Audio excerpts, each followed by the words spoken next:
Next, phases of matter यानी द्रव्य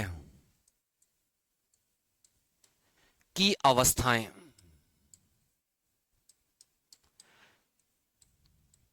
या फेजेस की जगह स्टेज भी इस्तेमाल कर सकते हैं, यूज कर सकते हैं।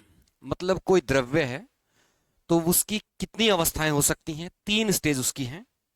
फर्स्ट, सॉलिड यानी ठोस। सेकंड, लिक्विड यानी द्रव। ध्यान रखिएगा, द्रव और द्रव्य, हिंदी में इन दोनों में फर्क है। द्रव होता है लिक्विड और द्रव्य होता है मैटर। वो किसी भी स्टेज में हो सकता है, लिक्विड हो सकता है, वेपर हो सकता है, मतलब वाष्प में हो सकता है, या ठोस हो सकता है, द्रव। और थर्ड कितना हो गया? गैस। फर्स्ट समझें इनमें डिफरेंस क्या है। मेन डिफरेंस क्या है? इनमें जो एटम होंगे, इन एटम के बीच में जो बॉन्ड है, ये बॉन्ड डिसाइड करेगा कि ये इस स्टेज में रहेगा, इस स्टेज में रहेगा, या इस स्टेज में रहेगा। अगर बॉन्ड बहुत क्लोज है, बहुत ज्यादा क्लोज है, और जब भी बॉन्ड क्लोज होता है तो उसे ब्रेक करने के लिए बड़ी ज्यादा एनर्जी चाहिए होती है। सीधा सा समझिए, दो लोगों की दोस्ती बहुत अच्छी है, बहुत गहरी है, तो उनकी दोस्ती बिगाड़ने के लिए क्या करना पड़ेगा? ज्यादा एनर्जी लगानी पड़ेगी। और जिनकी दोस्ती ना के बराबर सी है, एक के कान में फूंक मारो, शाम को ही लात घूंसे चल जाएंगे, है ना? तो मतलब जितना सॉलिड बॉन्ड होगा उनके बीच में, उतनी ज्यादा एनर्जी चाहिएगी, और वो उतना ही क्लोज रहेंगे। तो मतलब सॉलिड में, ठोस में बॉन्ड बहुत क्लोज होता है, बहुत क्लोज होता है। लिक्विड में उसके कंपैरिजन में थोड़ा गैप होता है। समझ आए? उसके बाद में गैस में जाकर देखें तो हम और डिफरेंस रहता है, और गैप रहता है। अब यूं समझें कि अगर हमें सॉलिड को ब्रेक करना है या एक्सपेंड करना है, उसका विस्तार करना है, तो उसे ज्यादा एनर्जी चाहिएगी। किससे? लिक्विड की बजाय। लिक्विड में ज्यादा चाहिएगी गैस के बजाय। अब यहां से क्वेश्चन आता है बहुत सिंपल सिंपल सा। एक आता है इनकी शेप, और एक आता है इनके वॉल्यूम पर। शेप मतलब आकार, उसका साइज, शेप किस तरह का डिजाइन है। और दूसरा आता है वॉल्यूम, यानी उसका आयतन। सॉलिड में दोनों फिक्स रहते हैं, सॉलिड में दोनों फिक्स रहते हैं। मतलब अगर हमने दे लिया, ये पेन है मेरा, अब इस पेन का जो साइज है वो फिक्स है, इसका जो वॉल्यूम है, आयतन है, वो फिक्स है। अब अगर मैं कोई चीज दूसरी उठाकर देखूं, बोतल देखूं, तो इसका फिक्स है और वॉल्यूम फिक्स है इसका। लेकिन अब लिक्विड में देखिए आप, लिक्विड में वो जिस कंटेनर में रहेगा वो उसी का शेप ले लेगा, जिस कंटेनर में रहेगा उसी का शेप ले लेगा। 1 लीटर पानी है, बोतल में रहेगा तो बोतल का शेप ले लेगा, ग्लास में रहेगा तो ग्लास का शेप ले लेगा वो, अगर थाली में है तो वो थाली का शेप ले लेगा। मतलब उसका शेप किस पर डिपेंड करेगा? जो कंटेनर है जिसमें वो है, उस पर शेप डिसाइड करेगा उसका। लेकिन उसका वॉल्यूम फिक्स ही रहेगा। यानी 1 लीटर, वो बोतल में भी 1 लीटर था, वो ग्लास में भी 1 लीटर है। तो यहां चीज आई, ये दोनों यहां फिक्स रहेंगे, यहां इसका शेप फिक्स नहीं रहेगा, जिस कंटेनर में रहेगा उसके अकॉर्डिंग रहेगा। दूसरा, वॉल्यूम उसका फिर भी फिक्स रहेगा। यहां में दोनों में से कोई भी फिक्स नहीं होगा, यहां दोनों में से कोई भी फिक्स नहीं होगा। तो ये 3 तरह की, ये 3 तरह की शेप होती हैं। आगे हम बात करें अवस्था परिवर्तन यानी स्टेज चेंज, मतलब सॉलिड से लिक्विड, लिक्विड से गैस, या गैस से सीधा लिक्विड, या गैस से सीधा सॉलिड। तो मतलब कैसे कैसे पॉसिबल है, क्या एनर्जी चाहिए होती है। आ गए। ये देखिए, यहां सॉलिड है, यहां लिक्विड है, और यहां पर गैस है। अगर हमें सॉलिड को लिक्विड में बदलना है तो उसे क्या बोलेंगे? Melting point. मेल्टिंग पॉइंट यानी गलन बिंदु, जहां पर उसका मेल्ट होना, गलना स्टार्ट हो जाता है। अब याद रखिएगा, जो उसका मेल्टिंग पॉइंट होगा, जो गलन बिंदु होगा, वही उसका फ्रीजिंग पॉइंट होगा, वही उसका क्या होगा? जमाव बिंदु होगा। यानी अगर हम आइस को लें तो 0 डिग्री पर बर्फ जमती है, तो 0 डिग्री पर ही वो पिघलती भी है। क्लियर है? हालांकि हमें यहां वाटर को नहीं लेना चाहिए, क्योंकि वाटर एक ऐसी चीज है वो हर स्टेज पर मेल्ट होता है, वो हर स्टेज पर मेल्ट होता है। तो यानी कि जो उसका गलन बिंदु है वही क्या होगा, उसका फ्रीजिंग पॉइंट होगा, यानी जमाव बिंदु होगा। अब इन दोनों में फर्क समझिए। जब ये एक ही चीज है तो हमने इसके दो नाम क्यों रखे? देखिए, जब ये हीट ले रहा है, जब ये हीट गेन कर रहा है, तब वो क्या होगा, इस तरफ मूव करेगा, तो मेल्टिंग पॉइंट हम उसे बोलेंगे। और जब वो हीट रिलीज कर रहा है, अपनी हीट छोड़ रहा है, तो वो क्या होगा, कोल्ड की तरफ जाएगा, तो उसे हम क्या बोलेंगे, फ्रीजिंग पॉइंट। समझ में आ गया? जब वो हीट रिलीज कर रहा है तब उसे क्या बोलेंगे, फ्रीजिंग पॉइंट, जमाव बिंदु। और जब वो हीट गेन कर रहा है तब उसे हम क्या बोलेंगे, मेल्टिंग पॉइंट। अब यहीं साइड के देख लीजिए, एवोपोरेशन यानी वाष्पीकरण, लिक्विड से वो किस में बदल रहा है, गैस में। तो मतलब क्या हो रहा है, एनर्जी या हीट गेन कर रहा है, वो उसे हीट दी जा रही है, तो अब वो किस में बदल रहा है, गैस में।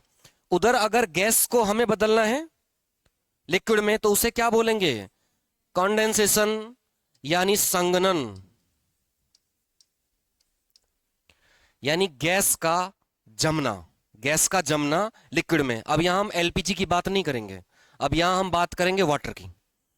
वाटर की अभी जस्ट अगली स्लाइड में देखेंगे कि वाटर का कैसे संघनन होता है। अब एक तरीका तो यह है कि ये एक एक स्टेज चेंज हो, solid to liquid, liquid to gas, gas to liquid, liquid to solid. लेकिन अगर क्या सॉलिड से सीधा गैस में बदल सकते हैं? है कोई ऐसा एग्जांपल? कैम्फर यानी कपूर, आप कपूर को जलाएंगे तो लिक्विड नहीं बनेगा उसका, वो सीधा का सीधा गैस में कन्वर्ट हो जाएगा। तो उसे क्या बोलते हैं, सब्लिमेशन या ऊर्ध्वपातन। सब्लिमेशन या ऊर्ध्वपातन। इसका उधर से देखें, अगर गैस को हम सीधा बदलें सॉलिड में तो उसे क्या बोलते हैं, डिपोजिशन यानी जमाव। जमाव, डिपोजिशन मतलब जमाव का मतलब है जैसे बहुत सारे कंकड़ हैं या बहुत सारी चीजें हैं, वो फैल कर आ रही हैं, वो एक जगह इकट्ठी होकर जम रही हैं, तो उसे बोलते हैं डिपोजिशन। तो ये स्टेज चेंज होती है इनकी। अब ये स्टेज चेंज होने के क्या क्या रीजन हो सकते हैं वो समझिए। बॉइलिंग पॉइंट हमने पढ़ा। बॉइलिंग पॉइंट कौन सा पॉइंट है, जहां पर सॉलिड से लिक्विड होगा, लिक्विड से गैस होगा, लिक्विड से गैस में बदलेगा, यानी द्रव से गैस में बदल जाएगा। तो ऐसा कौन सा टेम्परेचर है या ऐसी कौन सी कंडीशन है कि वो लिक्विड है जो गैस में बदलना स्टार्ट होता है? ये तो सबको पता है कि 100 डिग्री पर वाटर है जो कन्वर्ट हो जाएगा, लेकिन 100 डिग्री पर जाकर ऐसा क्या होता है कि वो गैस में बदलना शुरू होता है? और दूसरी बात, 100 डिग्री पर क्या 100 डिग्री होते ही पूरा पानी बदल जाता है गैस में? क्यों? कुछ तो होगा कि 100 डिग्री से वो स्टार्ट होता है लेकिन पूरा नहीं हो पाता है। तो वो क्या रीजन है वो समझिए। हाँ, जो उसका प्रेशर है वो एटमॉस्फेरिक प्रेशर, वायुमंडलीय दाब के बराबर हो जाता है, तो वो बदलने शुरू हो जाता है वाष्प में, गैस में बदलना शुरू हो जाता है। अब गैस में बदलने शुरू होने का क्या होता है, ये हमने ये देखा है कि जब किसी चीज को गर्म करते हैं, इसे हम यहां से गर्म कर रहे हैं आग से, जब आग से गर्म करते हैं तो लिक्विड और गैस, लिक्विड और गैस इनमें कंडेंसेशन, संघनन, सॉरी उसको क्या बोलते हैं, संघनन नहीं बोलते हैं, कन्वेंशन। कन्वेंशन को हिंदी में क्या बोलेंगे? हिंदी मैंने पढ़ाया था तब कराया था ये एनवायरमेंट वाले में, टॉपिक में, एटमॉस्फेयर वाले में। संवहन, कन्वेक्शन या संवहन। तो इसका मीनिंग क्या होता है कि एक विंड की अपलिफ्ट होती है, मतलब ऊपर की तरफ चलती है, तो उसे क्या बोला जाता है, कन्वेक्शन या संवहन। तो लिक्विड और गैस इनमें जो हीट ट्रांसफर होती है, ऊष्मा का जो प्रवाह होता है, बदलना होता है, वो इस तरह से होता है। तो अब देखिए यहां से हम गर्म करेंगे तो क्या होगा, क्या यहां का ये साइड में भागेगा, ये साइड में भागेगा नहीं, ये ऊपर की तरफ फ्लो तैयार करते हैं, ऊपर की तरफ फ्लो तैयार करते हैं, ऊपर की तरफ। यानी जो गर्म गैस होती है या जो गर्म पानी होता है वो किधर की तरफ जाता है, ऊपर की तरफ जाता है, ऊपर की तरफ जाता है, और कोल्ड नीचे की तरफ शिफ्ट हो जाता है। अब गौर करिए, आपने बाल्टी में रॉड लगाई है गर्म पानी करने के लिए, तो गर्म पानी ऊपर रहेगा और ठंडा कहां चला जाता है, नीचे चला जाता है। अब जो गीजर जो होता है, उस गीजर में जो रॉड लगाई जाती है अंदर, वो नीचे की तरफ होती है, क्योंकि ठंडा पानी नीचे रहेगा, वो उसके टच में आएगा, गर्म होगा, वो ऊपर चला जाएगा। तो गीजर में आप देखेंगे तो पानी लगभग शुरुआत में आपको, पहला शुरुआत में कैसा मिलेगा, गर्म मिलेगा, और बाद में ठंडा मिलता है, लेट आकर ठंडा होता है। अब एसी चेक करिए, एसी कमरे में ऊपर लगाए जाते हैं, और ऊपर लगाने के क्या रीजन है, ये तो चलाना ही भूल गए हम।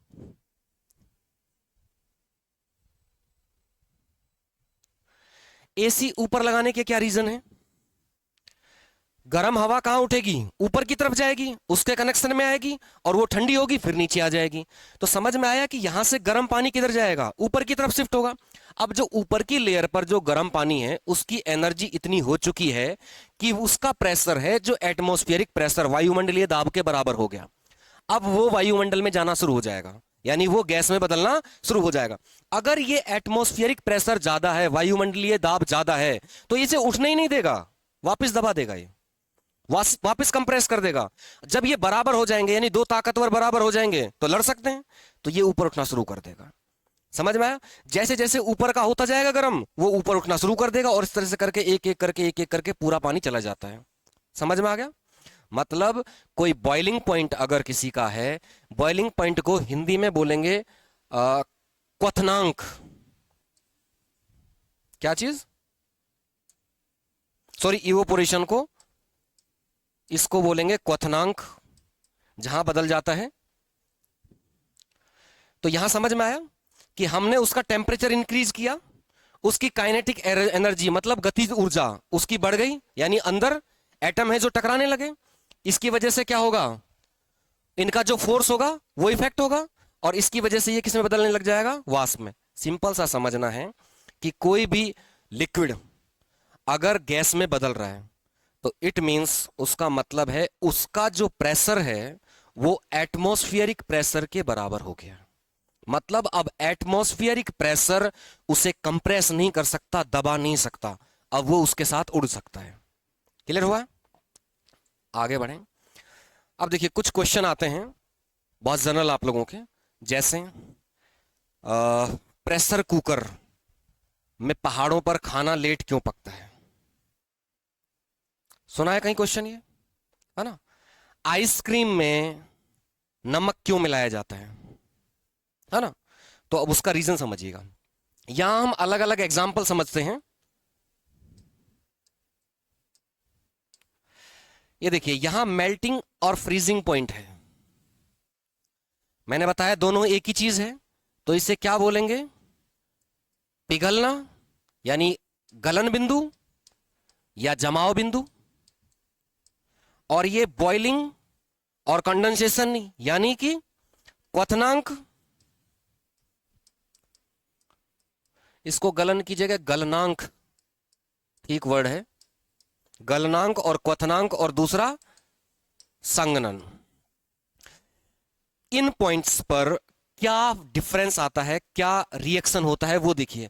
यहां हम प्रेशर की बात कर रहे हैं, प्रेशर दाब, दाब इंक्रीज करेंगे, दाब इंक्रीज करेंगे, लेकिन वाटर पर नहीं, बाकी सब्सटेंस की बात कर रहे हैं। वाटर के लिए कुछ अलग कंडीशंस हैं, मैंने बताया कि वाटर का बिहेवियर ही कुछ अलग है, तो वाटर के लिए हम यहां बात करेंगे। और यहां हम बात करेंगे इंप्योरिटीज, कुछ अशुद्धि। अशुद्धि का मतलब, इंप्योरिटीज का मतलब कोई गलत चीज नहीं है, मतलब जिस हम लिक्विड या जिस केमिकल की बात कर रहे हैं उससे हटकर हम उसमें कुछ मिलाएं तो वो इंप्योरिटी है, वो अशुद्धि है। जैसे हम आइसक्रीम में नमक डाल रहे हैं तो नमक गलत नहीं है, लेकिन अब वो आइसक्रीम के लिए इंप्योरिटी है। तो अब देखिए क्या डिफरेंस आता है। अगर हम प्रेशर इंक्रीज करें किसी और सब्सटेंस में, प्रेशर इंक्रीज करें, तो उसका जो मेल्टिंग पॉइंट है या फ्रीजिंग पॉइंट है वो बढ़ जाता है। वो बढ़ जाता है। मीनिंग इसका मतलब यह है कि अगर वो 0 डिग्री पर होना था तो अब वो हो सकता है 5 डिग्री पर हो, अब हो सकता है वो 5 डिग्री पर मेल्ट हो। क्या रीजन है? क्या रीजन है कि अब उसका क्वथना मतलब सॉरी बॉइलिंग पॉइंट बढ़ गया? एक सिंपल सा हम समझे यहां पहली चीज, 0 डिग्री है, पहले 0 डिग्री पर वो मेल्ट होना स्टार्ट हो जाता था, अब वो मेल्ट कितने पर हो रहा है? 5 डिग्री पर। इट मींस अब उसे ज्यादा एनर्जी की जरूरत है या कम एनर्जी की जरूरत है? कम एनर्जी की जरूरत है, ज्यादा एनर्जी की जरूरत है। 0 से 5 तक जाने के लिए पहले वो 0 डिग्री पर ही मेल्ट हो जाता था, अब उसे ज्यादा एनर्जी चाहिए तभी तो वो 5 डिग्री पर पहुंचेगा। पहली चीज समझ आई या नहीं आई? बर्फ को लीजिए, यहां भी वाटर वाला कंसेप्ट छोड़िए, सिंपल लीजिए। बर्फ 0 डिग्री पर मेल्ट होती है, अगर वो 5 डिग्री पर मेल्ट होने लग जाए तो बर्फ को मेल्ट करने के लिए, पिघलाने के लिए कम एनर्जी चाहिएगी 5 डिग्री पर या ज्यादा चाहिएगी? ज्यादा चाहिएगी। यहां हम एनर्जी देना शुरू करेंगे तभी वो टेम्परेचर में कन्वर्ट होगी और तभी वो 5 डिग्री तक पहुंच पाएगा। समझ आया? अब इसका फर्क क्यों पड़ता है? जब हम किसी चीज को प्रेशराइज करेंगे तो उसके बॉन्ड बॉन्ड पर असर पड़ेगा और उन्हें ज्यादा एनर्जी चाहिएगी, ज्यादा हीट चाहिएगी, और ज्यादा हीट के बाद वो रिलीज कर पाएंगे। जैसे हम प्रेशर डालते हैं तो लिक्विड है जो गैस एलपीजी लिक्विड में महसूस होती है हमें। क्यों होती है? क्योंकि अब उसके बॉन्ड प्रेशर की वजह से क्लोज हो गए हैं, प्रेशर की वजह से जो उसके बॉन्ड में डिस्टेंस था वो अब कम हो गया है। अब जब बॉन्ड में डिस्टेंस कम हो गया तो सीधा सा पता है कि दोस्ती पक्की हो गई, और दोस्ती गहरी हो गई तो ब्रेक करने के लिए क्या चाहिएगा? ज्यादा एनर्जी चाहिएगी। समझ में आया?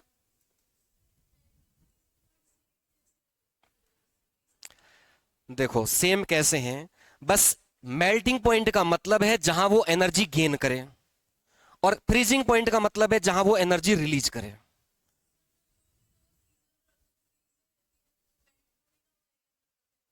देखिए फिर से पानी का एग्जांपल लेते हैं। 0 डिग्री है, 0 डिग्री पर बर्फ जमती है और 0 डिग्री पर बर्फ पिघलती है। यहां से अगर हम इधर जाएंगे तो क्या बनेगा? लिक्विड। और यहां से इधर जाएंगे तो क्या बनेगा? आइस बनेगी। अब इस जगह पर है, ये वो पॉइंट है जहां से एक डायरेक्शन की तरफ तो ये फ्रीजिंग होगा और एक डायरेक्शन की तरफ मेल्टिंग होगा। तो एक पॉइंट है कि नहीं है? पॉइंट एक ही है। अब ये मेल्ट होगा या फ्रीज होगा, ये डिसाइड करेगा कि वो एनर्जी गेन कर रहा है या एनर्जी रिलीज कर रहा है। अगर वो एनर्जी गेन कर रहा है तो वो लिक्विड की तरफ चल देगा, तो हम उसी को मेल्टिंग पॉइंट बोल देंगे। वही अगर अपनी एनर्जी रिलीज कर रहा है तो वो किसकी तरफ चल देगा? आइस की तरफ चल देगा, तो उसी को हम फ्रीजिंग पॉइंट बोल देंगे। क्लियर हो गया ये? समझ में आ गया? अब बढ़े वापस इस पर आए। प्रेशर जब हम इंक्रीज करेंगे तो प्रेशर का मतलब क्या होगा? दोस्ती पक्की हो जाएगी। दोस्ती पक्की हो जाएगी तो मतलब बॉन्ड्स को ब्रेक करने के लिए ज्यादा एनर्जी चाहिएगी। तो ज्यादा एनर्जी चाहिएगी तो इसका मतलब क्या होगा? ज्यादा एनर्जी चाहिएगी तो इसका मतलब उसका जो बॉइलिंग पॉइंट है वो बढ़ जाएगा। तो जो पहले कम था वो अब ज्यादा पर बॉइल होगा, यानी ज्यादा एनर्जी उसे चाहिएगी। तो समझ में आ गया सीधा सा? जब प्रेशर हम डालेंगे तो प्रेशर के बाद क्या होगा? बॉन्ड क्लोज हो जाएंगे, दोस्ती गहरी, तो मतलब ब्रेक करने के लिए ज्यादा एनर्जी चाहिएगी, तो इसका मतलब टेम्परेचर ज्यादा देना होगा, तो मतलब प्लस हो जाएगा। ये पहला पॉइंट समझ में आ गया। लेकिन ये पानी पर इंप्लीमेंट नहीं होता है, ये पानी पर इंप्लीमेंट नहीं होता है, क्योंकि पानी का स्पेशल कैरेक्टर मैं आपको लास्ट क्लास में समझा चुका हूं कि उसका वॉल्यूम मतलब उसका कैरेक्टर ही डिफरेंट है। वो पहले वॉल्यूम बल्कि डिक्रीज करेगा, वॉल्यूम डिक्रीज करेगा, सबसे पहले उसका वॉल्यूम कम होगा और बढ़ेगा। तो ये इसके मामले में एक्सेप्शन है, पानी के मामले में। अब हम इंप्योरिटी की बात करें, अब हम इंप्योरिटी की बात करें। इंप्योरिटी हमने मिला दी उसमें किसी चीज में, तो इंप्योरिटी मिलाने के बाद में क्या होगा? उस सब्सटेंस का कम हो जाएगा, उल्टा उस सब्सटेंस का क्या हो जाएगा? मेल्टिंग पॉइंट और फ्रीजिंग पॉइंट कम हो जाएगा। यानी जो 0 डिग्री पर आइस बन रही थी अब वो हो सकता है कि -4 डिग्री पर बने। कम का मतलब तो यही है, जो आइस 0 डिग्री पर बन रही थी अब वो -4 पर बने। अब इसका मीनिंग क्या है? इसका मीनिंग क्या है कि जो पहले वो यहां मान लीजिए 10 कैलोरी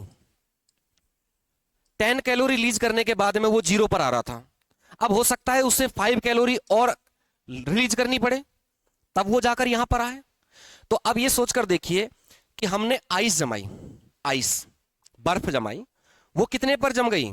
0 डिग्री पर।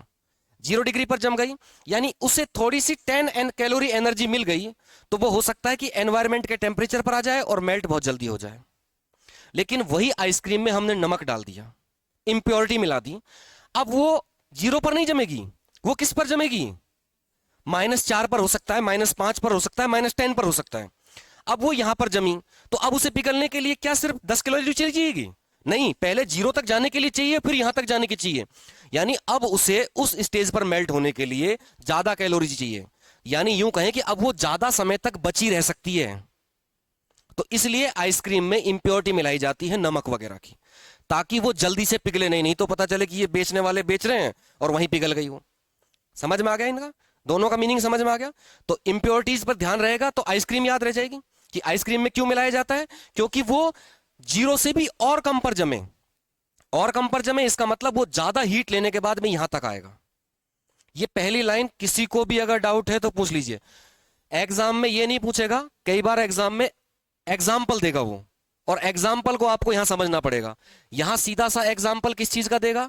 किसी भी चीज को प्रेशराइज करने का एग्जाम्पल देगा। और यहां पेट है आइसक्रीम का, यहां पेट है आइसक्रीम का। अब देखिए सेकेंड लाइन पर आते हैं। सेकेंड लाइन किसकी बात करता है?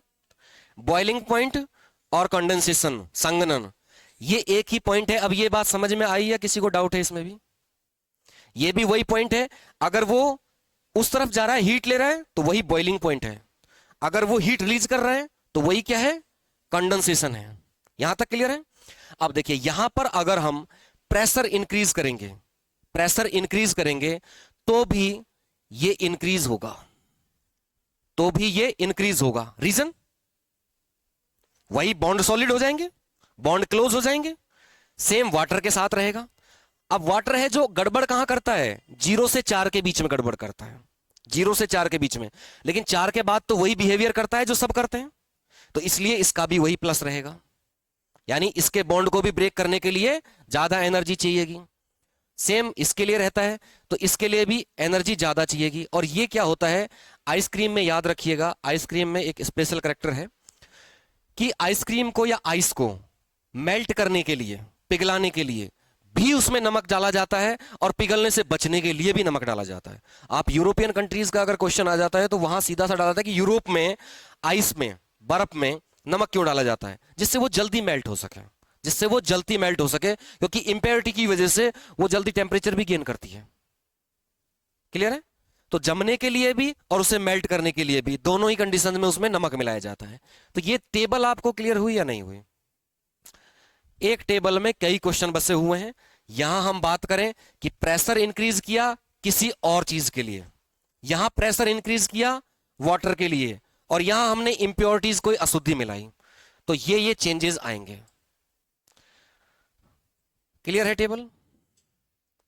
आगे बढ़े या यहां तक लिख लें पहले? काफी हो गया यहां तक भी।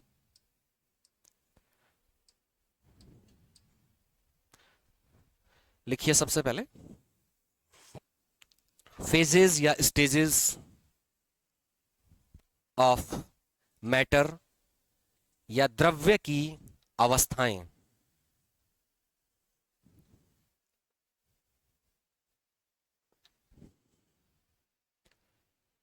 द्रव्य की अवस्थाएं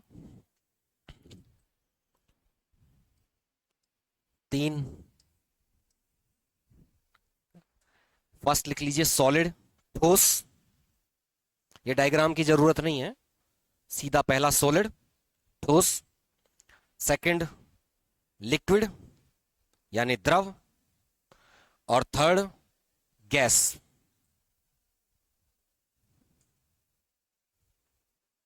अब यहां नीचे लिखिए first point, very close bonds,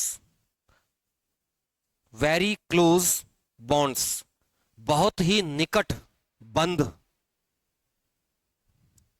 बै, आधा, नय और ध। नेक्स्ट सेकंड में क्लोज बॉन्ड, वेरी क्लोज नहीं, अब क्लोज बॉन्ड, निकट बंध। वहां क्या लिखा था? बहुत निकट, यहां निकट, और यहां पर वेरी लूज बॉन्ड,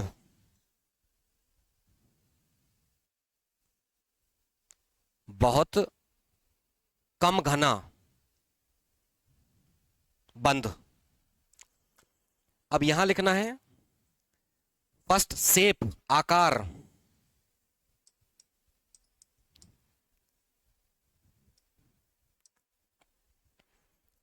आकार कैसा रहता है इसका?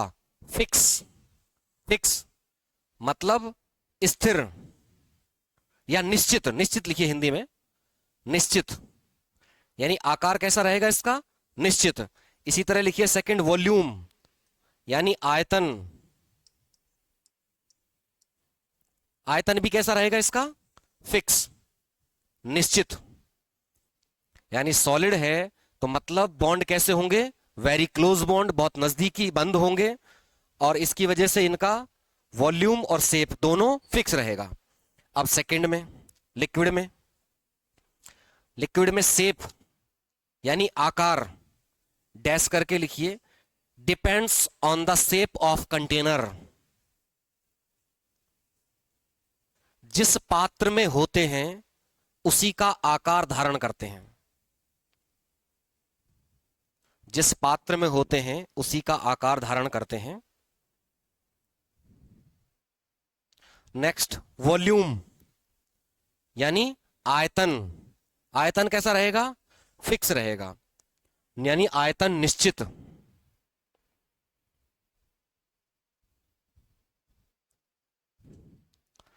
थर्ड,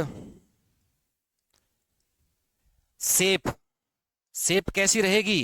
कंटेनर जैसी, जिस पात्र में रहेगा उस पात्र जैसी रहेगी।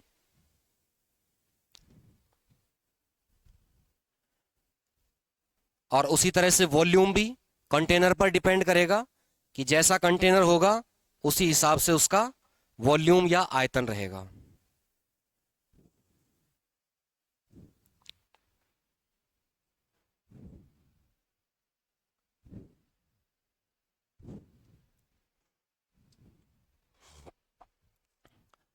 अब अवस्था परिवर्तन या स्टेज चेंज या चेंज इन द स्टेजेस।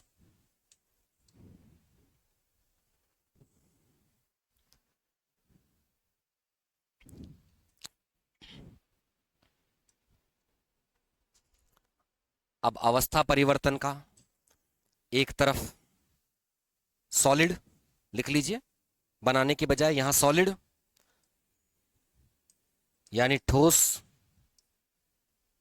इधर द्रव और इधर गैस। अब आप किसके एटम मॉलिक्यूल में देखिए, यहां बिल्कुल क्लोज है, यहां थोड़ा गैप बढ़ गया है और यहां और ज्यादा गैप हो गया है।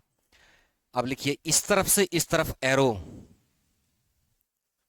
सॉलिड टू लिक्विड एरो, उसको लिखिए मेल्टिंग या गलनांक।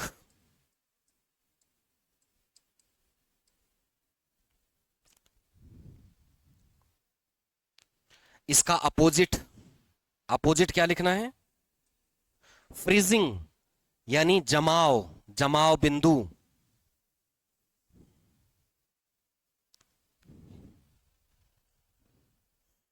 Next, liquid to gas, evaporation या क्वथनांक, क्वथनांक ऑब्लिक वाष्पीकरण भी लिख लीजिएगा हिंदी में, क्वथनांक ऑब्लिक वाष्पीकरण। इसका अपोजिट क्या हो गया? कंडेंसेशन, संघनन।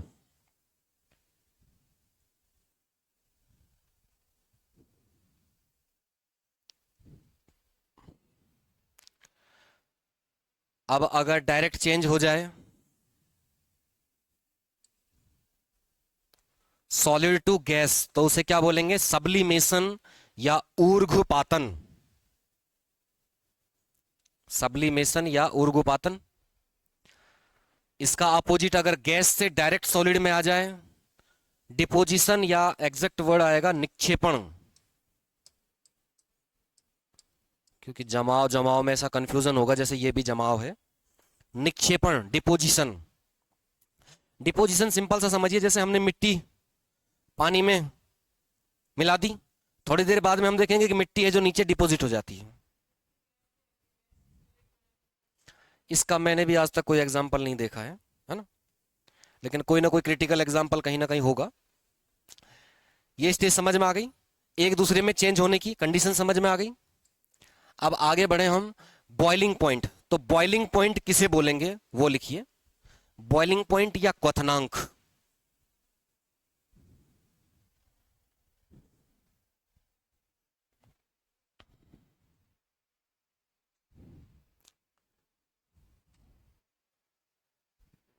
a stage a stage which have the pressure of liquid equal to the atmospheric pressure। एक ऐसी अवस्था जिसमें द्रव का दाब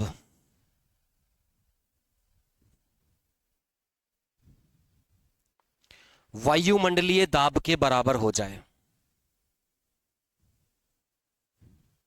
तो उसे क्या बोलेंगे, बॉइलिंग पॉइंट या क्वथनांक। अब ये एग्जाम्पल अगर आपको ठीक से समझ आ गया तो बारिश होने का कंसेप्ट भी साथ के साथ समझ में आ जाएगा। तो हमें ये बीकर बनाना है, ऊपर क्या है, एटमॉस्फेरिक प्रेशर यानी वायुमंडलीय दाब। ये वायुमंडलीय दाब किधर प्रेशर देगा, इसे नीचे की तरफ दबाने की कोशिश करेगा, और जब इसका प्रेशर बराबर हो जाएगा तो ये आराम से इससे लड़ाई कर सकता है कि अब मुझे रोक नहीं सकता।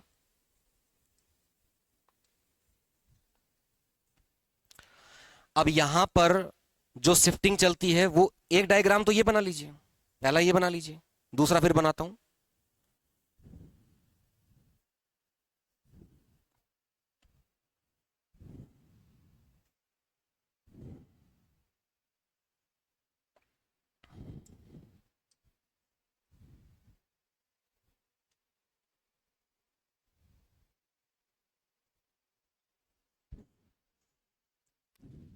आई थिंक मैंने पीपीटी कहीं बना रखी होगी, एक सेकेंड में देखता हूं अगर है तो। हाँ है, फिर अभी नीड नहीं होगी। हम्म,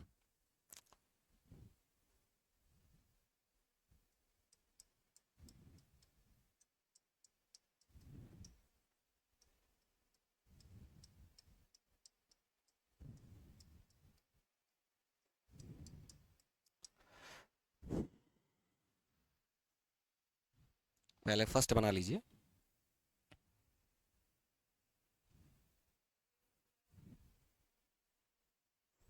फर्स्ट बना लिया। अब फर्स्ट बना लिया, इसके नीचे आग जला दीजिए, जला दिया आग। अब इसे लिखिए, टेम्परेचर, इस डायग्राम का मतलब है बढ़ाना, इंक्रीज करना। हमने टेम्परेचर इंक्रीज कर दिया, देन उससे क्या चेंज हुआ, काइनेटिक एनर्जी यानी गतिज ऊर्जा। गतिज ऊर्जा क्या हो गई, बढ़ गई, इंक्रीज हो गई। लिखते चलिए, टेम्परेचर हमने इंक्रीज कर दिया तो क्या हो गया, उससे काइनेटिक एनर्जी बढ़ गई, और इसकी जगह जैसे इंटरमोलिक्यूलर फोर्स, बल यानी कि अणुओं के मध्य बल,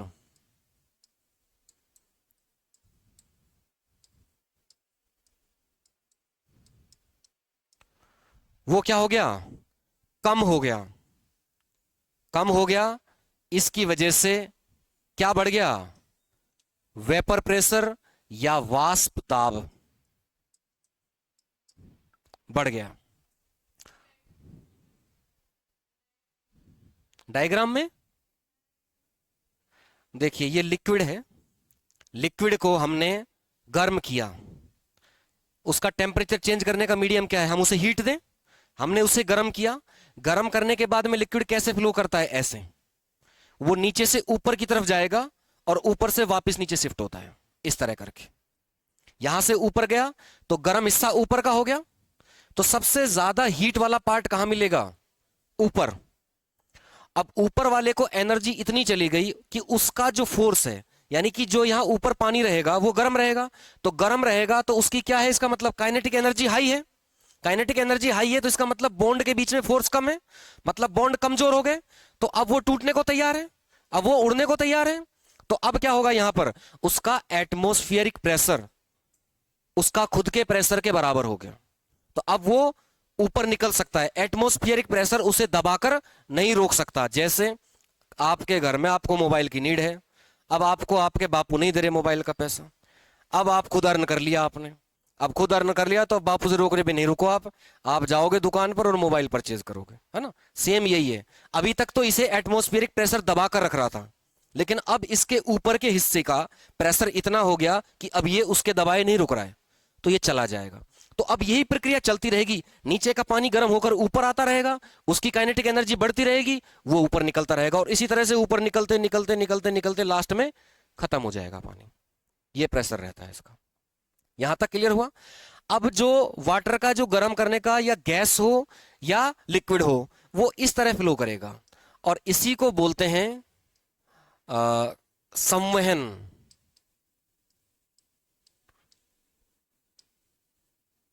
कन्वेक्शन। दूसरा डायग्राम बना लीजिए, ये छोटा सा डायग्राम, और इसमें लिक्विड का फ्लो दिखाइए। तो ये लिक्विड की जो ये फ्लो है ऊपर की तरफ, इसी को हम क्या बोलते हैं, कन्वेक्शन या संवहन।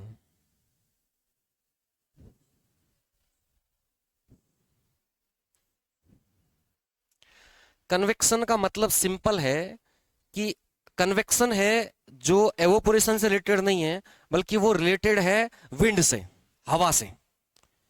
तो हवा जो चलती है साइड में, तो वो चलती है हॉरिजॉन्टल, और जो भी लिक्विड होता है या गैस होती हैं, इनको गर्म करने पर ये अपलिफ्ट होती हैं, ऊपर की तरफ उठती हैं। तो जो ऊपर की तरफ उठना होता है, इसको बोला जाता है कन्वेक्शन।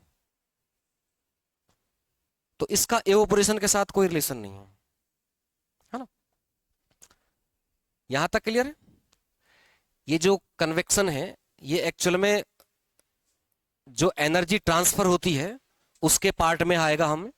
तो हम वहां देखेंगे कि कंडक्शन, कन्वेक्शन दो अलग अलग आएंगे, चालन और संवहन, वो हम आगे भी पढ़ेंगे ये चीजें। अब यहां लिख लीजिए कि प्रेशर और इंप्योरिटीज का इफेक्ट क्या होता है। यानी फोर्स का मतलब बल, और इंप्योरिटीज का मतलब अशुद्धि,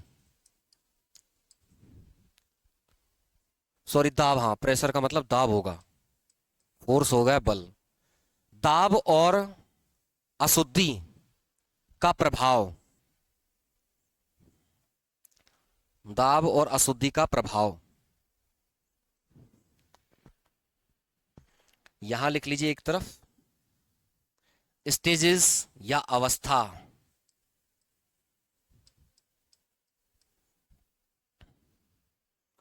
पहला कौन सा है, मेल्टिंग या गलनांक,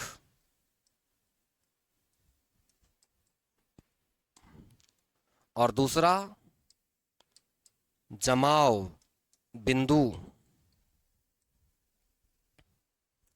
यहां इधर बॉइलिंग यानी क्वथनांक, और दूसरा कंडेंसेशन यानी संघनन।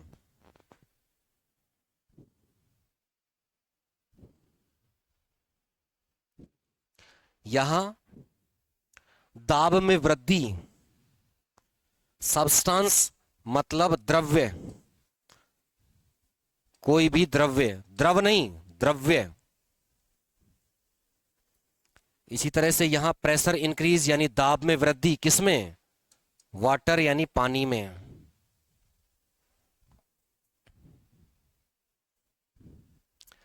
यहां इम्प्योरिटीज इंक्रीज यानी अशुद्धि में वृद्धि किसी भी द्रव्य में।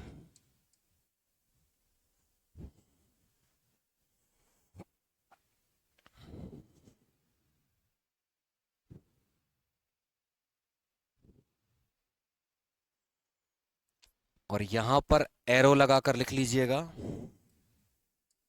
एग्जाम्पल ऑफ आइसक्रीम या आइसक्रीम का उदाहरण।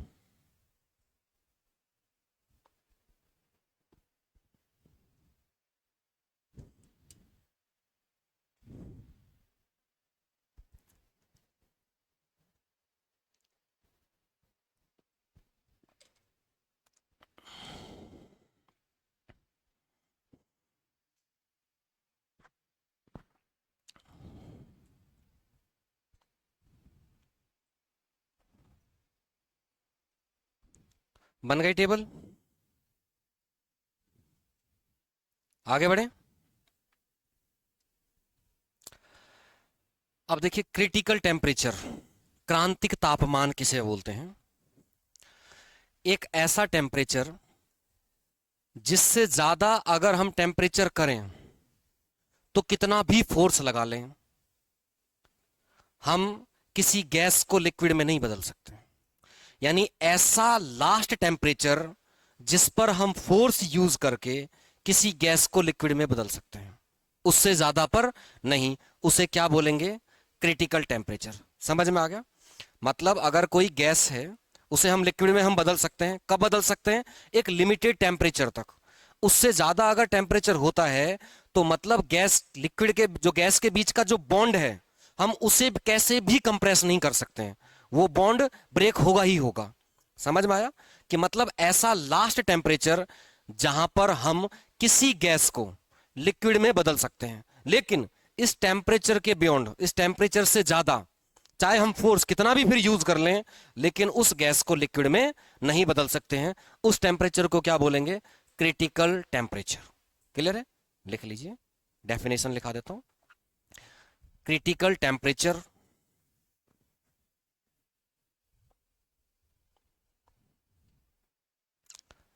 क्रांतिक तापमान,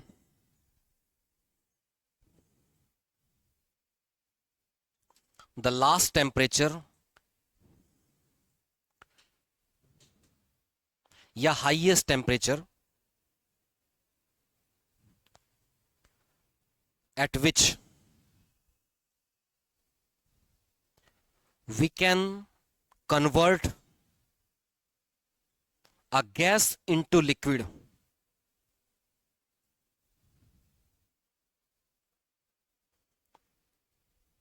but beyond this temperature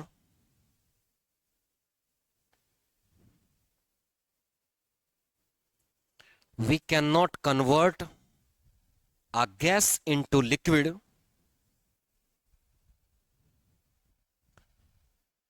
we can beyond this temperature we cannot convert a gas into liquid, doesn't matter how much force is applied, doesn't matter how much force is applied। वह अधिकतम तापमान जिस पर दाब द्वारा, वह अधिकतम तापमान जिस पर दाब द्वारा किसी गैस को द्रव में बदला जा सकता है। अच्छा, इंग्लिश मीडियम में जो मैंने लिखा है सेंटेंस, वो फर्स्ट सेंटेंस में शायद बाय प्रेशर नहीं लिखा है वर्ड, है ना? तो उसमें बाय प्रेशर लिख लीजिए।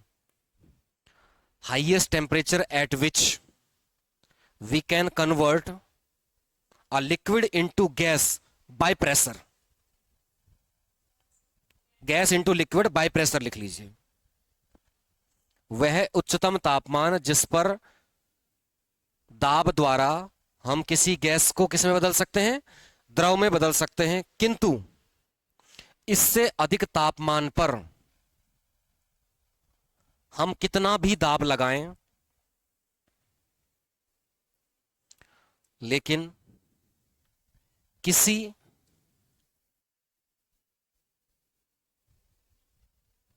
द्रव गैस को द्रव में नहीं बदल सकते। अब हमने दो तरह के टेम्परेचर के अलग से नाम पढ़े हैं, एब्सोल्यूट जीरो टेम्परेचर और एक क्रिटिकल टेम्परेचर, परम शून्य ताप और क्रांतिक ताप। दोनों में क्या फर्क है? क्या क्रिटिकल टेम्परेचर हाईएस्ट टेम्परेचर है? नहीं है, हाईएस्ट टेम्परेचर नहीं है, इससे ज्यादा टेम्परेचर हो सकता है। ये हाईएस्ट टेम्परेचर नहीं है, बस ये हाईएस्ट टेम्परेचर गैस को लिक्विड में बदलने की बात पर है बस, है ना। वैसे हाईएस्ट टेम्परेचर नहीं है, इससे ज्यादा टेम्परेचर हो सकते हैं। लेकिन लोवेस्ट टेम्परेचर क्या है? एब्सोल्यूट जीरो, परम शून्य ताप, वो लोवेस्ट टेम्परेचर है जो कि पॉसिबल नहीं है। डिग्री सेंटीग्रेड में कितना है वो? Minus 273.15 kelvin degree centigrade. अब देखिए, यहां आता है ऊष्माधारिता या हीट कैपेसिटी, और यहां आता है स्पेशल हीट कैपेसिटी, विशिष्ट ऊष्माधारिता। इनमें कोई खास फर्क नहीं है, बस हम एक को जनरल वे में बात करते हैं और एक के लिए स्पेशल स्केल की बात करते हैं। फर्स्ट, ऊष्माधारिता कैपेसिटी, मतलब किसी चीज का टेम्परेचर इंक्रीज करने के लिए जो हीट चाहिए, सिंपल वे में उसे हम क्या बोलेंगे? उसकी हीट कैपेसिटी। उसकी हीट कैपेसिटी, किसी चीज का टेम्परेचर इंक्रीज करने के लिए या टेम्परेचर में चेंज करने के लिए जो एनर्जी हम देंगे, जो हीट हम देंगे, उसे क्या बोलेंगे? उसकी हीट कैपेसिटी। अगर वही हीट कैपेसिटी के लिए हम प्रॉपर यूज करें कि एक degree centigrade temperature 1 metre square area के लिए इंक्रीज करना हो तो उसे कितनी हीट देंगे, तो देन उसे क्या बोलेंगे हम? स्पेशल। मतलब यहां हमने जनरल वे में बात की और यहां हमने स्पेसिफिक स्केल यूज कर लिया, उसे बोलेंगे। अब देखिए, एक कैलोरी, एक कैलोरी एनर्जी किसे कहेंगे? घूम गए हैं, आंखें घूमने लगी है ना, है ना। एक कैलोरी एनर्जी किसे बोलेंगे हम? वाटर के लिए बहुत सटीक एग्जांपल है। किसी लिक्विड का, या हम पानी इस्तेमाल करेंगे यहां, पानी का 1 डिग्री सेंटीग्रेड टेम्परेचर इंक्रीज करने के लिए जितनी एनर्जी चाहिए होती है उसे 1 कैलोरी बोलते हैं। यानी इसका दूसरा मीनिंग है कि पानी का 1 डिग्री टेम्परेचर इंक्रीज करने के लिए कितनी एनर्जी चाहिए होती है? 1 कैलोरी। यानी अगर हमने पानी का टेम्परेचर 10 से 20 कर दिया और सिंपल सा क्वेश्चन आता है कि हमने 10 डिग्री सेंटीग्रेड टेम्परेचर को 20 डिग्री सेंटीग्रेड टेम्परेचर करना है, तो हमें कितनी कैलोरी एनर्जी देनी पड़ेगी? 10 कैलोरी। समझ में आ गया? अब इसी के लिए एक स्पेशल, जैसे हमने यहां नॉर्मल बात की, हमने यहां नॉर्मल बात की कि पानी का टेम्परेचर 1 डिग्री सेंटीग्रेड इंक्रीज कर दें तो हम उसे क्या बोलेंगे? 1 कैलोरी एनर्जी बोलेंगे। अब इसकी तरह हम स्पेशल बात करें तो हम स्पेशल बात करें कि पानी का टेम्परेचर 14.5 डिग्री सेंटीग्रेड से 15.5 डिग्री सेंटीग्रेड इंक्रीज करें तो हम उसे बोलेंगे 1 कैलोरी एनर्जी। क्लियर है? तो 1 कैलोरी किसे बोलेंगे? जो पानी का 1 डिग्री सेंटीग्रेड टेम्परेचर बढ़ा दे। अब उसमें भी अगर स्पेशल कंडीशन दे रखी है तो टेम्परेचर का डिफरेंस ये रहेगा, 14.5 टू 15.5। बात वही है 1 डिग्री सेंटीग्रेड, लेकिन स्पेशल टेम्परेचर यहां दिया हुआ है। तो अगर जनरल वे में बात करें तो 1 डिग्री सेंटीग्रेड टेम्परेचर बढ़ाना है तो हमें 1 कैलोरी एनर्जी चाहिएगी। यानी 0 डिग्री से 100 डिग्री ले जाने के लिए हमें कितनी कैलोरी चाहिएगी? 100 कैलोरी चल रही। क्लियर है? तो लिखिए, हीट कैपेसिटी या ऊष्माधारिता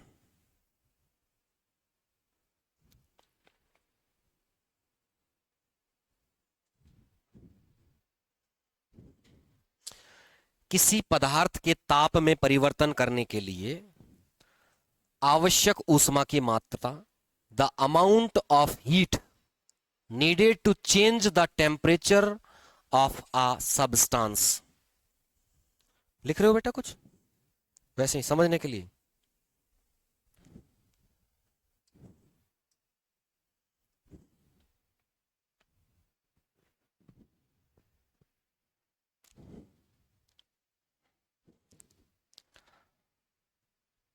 देन स्पेशल हीट कैपेसिटी, विशिष्ट ऊष्मा धारिता। यहां हम यूनिट की बात कर लेंगे। हीट रिक्वायर्ड, कितनी हीट रिक्वायर्ड इंक्रीज करने के लिए टेम्परेचर किसका, a unit mass by 1 unit, यानी 1 डिग्री सेंटीग्रेड टेम्परेचर 1 ग्राम किसी वस्तु का बढ़ाने के लिए, या वस्तु नहीं, हम पानी का इस्तेमाल करेंगे, पानी का बढ़ाने के लिए जो तापमान चाहिए, जो ऊर्जा चाहिए, उसे क्या बोलेंगे, विशिष्ट ऊष्मा धारिता।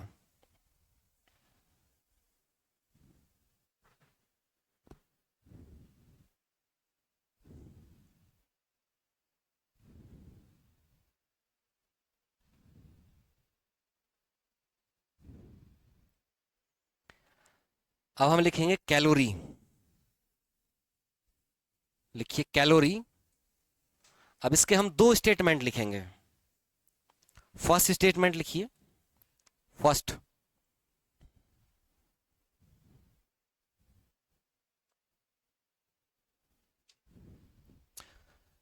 हीट रिक्वायर्ड या energy required to increase the 1 degree centigrade temperature of water.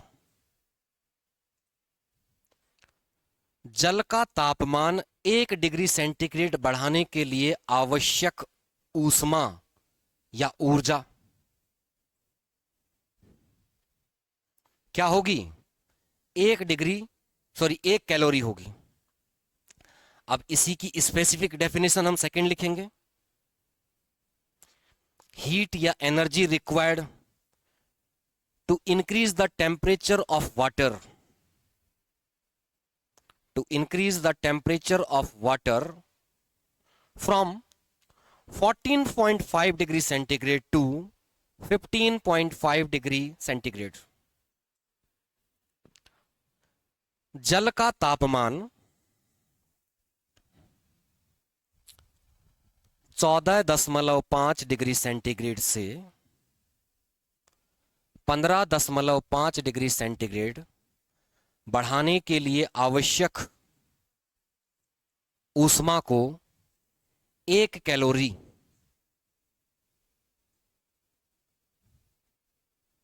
ऊष्मा कहते हैं। अब यहां ये तो कंफ्यूजन नहीं है या भूलने का डर तो नहीं रहेगा कि पानी का हम जितना डिग्री सेंटीग्रेड टेम्परेचर बढ़ा रहे हैं मतलब हम उतनी ही कैलोरी यूज करते जा रहे हैं लगातार। अब हम इसका अपोजिट बात करें कि अगर हम पानी को ठंडा करते जा रहे हैं, उसका टेम्परेचर कम करते जा रहे हैं, तो मतलब जितना डिग्री टेम्परेचर हम कम करते जा रहे हैं उतनी ही कैलोरी एनर्जी रिलीज करते जा रहे हैं, उसमें से लॉस करते जा रहे हैं, खोते जा रहे हैं। समझ में आ गया दोनों साइड। आगे बात करें, लेटेंट हीट, गुप्त ऊष्मा। अब ये गुप्त ऊष्मा क्या होती है वो समझिए। जब हम किसी मैटर की, सब्सटेंस की स्टेज चेंज करते हैं, स्टेज चेंज करते हैं, अवस्था, स्टेज कितनी है, 3 स्टेज हैं। जब भी हम उसकी कोई स्टेज चेंज करते हैं तो उस समय उसका टेम्परेचर नहीं बढ़ता है, बल्कि वो एनर्जी है जो अपने अंदर एब्जॉर्ब करता रहता है, वो एब्जॉर्ब करता रहता है। यानी कि 1 डिग्री सेंटीग्रेड बढ़ाने के लिए टेम्परेचर 1 कैलोरी चाहिए, लेकिन टेम्परेचर तो इंक्रीज नहीं होगा और वो कैलोरी खाता जाएगा, कैलोरी लेता जाएगा। अब वो कैलोरी किस लिए ले रहा होता है लगातार, स्टेज चेंज करने के लिए, स्टेज चेंज करने के लिए, मतलब उसके सारे बॉन्ड्स को ब्रेक करना है, तो उसके लिए जो हीट वो ले रहा होता है, और टेम्परेचर इंक्रीज नहीं करता है। अभी हमने पढ़ा कि टेम्परेचर इंक्रीज होगा कब होगा, जब हम उसे कैलोरी दे रहे होते हैं। तो मतलब कैलोरी दी तो मतलब डेफिनेटली उसका टेम्परेचर इंक्रीज होना चाहिए, लेकिन नहीं होगा अगर स्टेज चेंज हो रही है तो जहां भी स्टेज चेंज होगी वहां पर वो कैलोरी हम देते रहेंगे, लेकिन वो टेम्परेचर इंक्रीज नहीं करेगा। तो वो कैलोरी कहां गई, वो स्टेज चेंज करने के लिए यूज हो गई, और उसी को बोलते हैं गुप्त ऊष्मा या लेटेंट हीट। समझ में आ गया। तो मतलब वो गुप्त है, गायब हो गई है, टेम्परेचर इंक्रीज नहीं कर रही है, तो हमें लगता है कि गायब हो गई, टेम्परेचर इंक्रीज नहीं कर रही है, लेकिन वो होती है। तो वो किस चीज में यूज होती है, उसे स्टेज चेंज करने के लिए। अब इसके स्केल देखिए अलग अलग। यहां आप देख रहे हैं जूल पर केजी, जूल पर केजी, और यहां आप देख रहे हैं कैलोरी पर ग्राम। तो कैलोरी है जो किस में यूज हो रहा है, ग्राम में, तो ग्राम में यूज हो रहा है, तो कैसा स्केल होगा ये, सीजीएस, सीजीएस।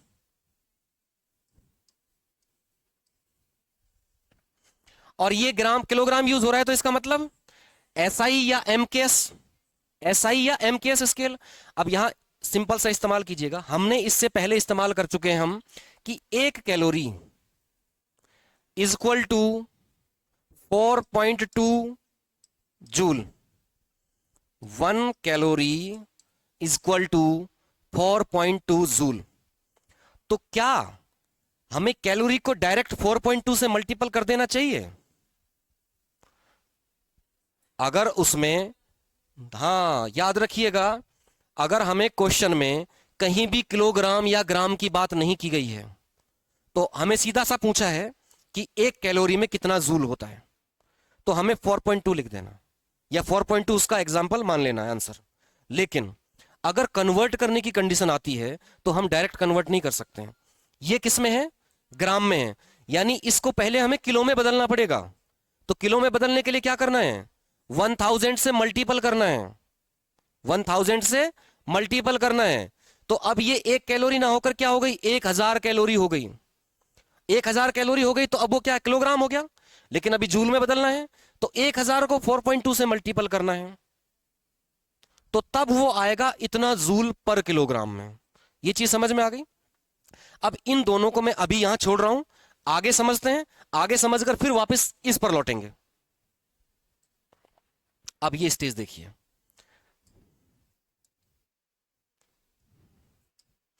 यहां आइस है,